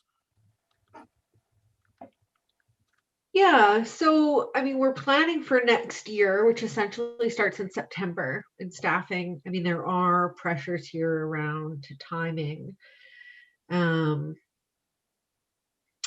Wow, it is that time of night where the things sort of fly out of your head. This is about asking to incur a deficit. And I think like what I've heard from trustees tonight is saying, why haven't we been tightening our belts? We knew we were in a tight position. Well, here we are, we're being asked to tighten our belts. And we can disagree about how that's being made, but we're looking at like, how do we pull this together so that we can make it through the next few years coming out of this? And so it doesn't make any sense to me to turn around and be like, well, we wish we'd done this last year, but we didn't do this last year. So now we're going to push it forward a year forward. Like, to me, we're going to saddle the next board with some really ugly business. and put, you know, kids in a very uncertain position, and our staff too. So to me, like on May 17th, we have time built in to the end of June, because if the budget doesn't pass on the 17th, then, you know, obviously things are going to need to happen going forward to that June date, which is why it's set up like this, right? We extend the budget period by a month, so it will have been like 8 weeks of intensive consultation, and then we've got that bumper time. So we're not asking the board to make a decision at the same time as we're, you know, legislatively required through the School Act to deliver a balanced budget. We do have some time there, and the challenge I'm having with a lot of these motions is that they're going to be coming at May 17th, and so it's really like, will the boards approve the budget or not? And then if not, then what are we going to do, and what is that going to look like? And you know, if trustees need specific information that they don't have, I mean, that's different question, but I can't in good conscience ask to run a deficit this year, knowing that I'm essentially doubling the deficit next year. And, you know, this is just an agonizing process for everybody. And my heart breaks for, you know, all the people in this system who are losing sleep and, you know, feeling just, you know, on shaky ground. So I don't want to extend this over another year and then be looking at compounding this year's deficit with next year's deficit, because, and I appreciate Trustee Hensa saying it's a faith issue, because I think that is a part of it. And all I can say to that is that, like, nobody's making this up. Like, this isn't fun. These are hard choices that the board's being asked to make, and any choice is going to have its ramifications. So each of us have to wrangle with that. I'm not going to support asking for us to carry a deficit, because I think it's just going to cause greater harm in the long run to our students and staff. Trustee McNally to close. Thank you, Chair. If we ask the minister to run a deficit, we don't have to. You know, I can ask for permission to do something, and then the door is open for me to do that thing or not do that thing. At least I have the permission if I wish to proceed. We wouldn't have to run a $7 million deficit. We could cut back some and run a smaller deficit this year. What we need here is long-term solutions. We've had analogies before. I think about the $100 check. I'm going to have an analogy about a diet. You know, I'm body positive. I don't care what people look like. So let's put that aside. But let's say a person wanted, for maybe athletic reasons, to lose 200 pounds. You can't do that in a week. It just won't work. And to me, this budget is pretty much like that. It's we need a financial diet that's going to be spread out over time, just like any physician or nutritional consultant will tell you. You need to be patient and take a long-term view, and you will get the result you want over time by sticking with a plan. You don't do it all at once. So I'm what more can I say? Ask. If you don't ask, you don't get. Okay, thank you so much. Okay, we'll call the question. All those in favor of Trustee McNally's motion? Trustee Painter, Trustee Whitaker, all those opposed? Trustee Hensa, Trustee Waters, and Trustee Leonard. So the motion fails for lack of majority. 2 to 3. Okay, Mr. Canty, did we have any questions coming through in the chat? No questions in the chat. Thank you, Chair. Great. Thank you so much. Could I have a motion to adjourn? Hold it, please, Chair. Notice of motion. Notice of motion. I'll be bringing all three of those motions, of my motions, to the board agenda. Okay. Thank you for that. Motion to adjourn. Trustee Whitaker, all those in favor? Okay. Thank you very much, and good night, and have a good evening.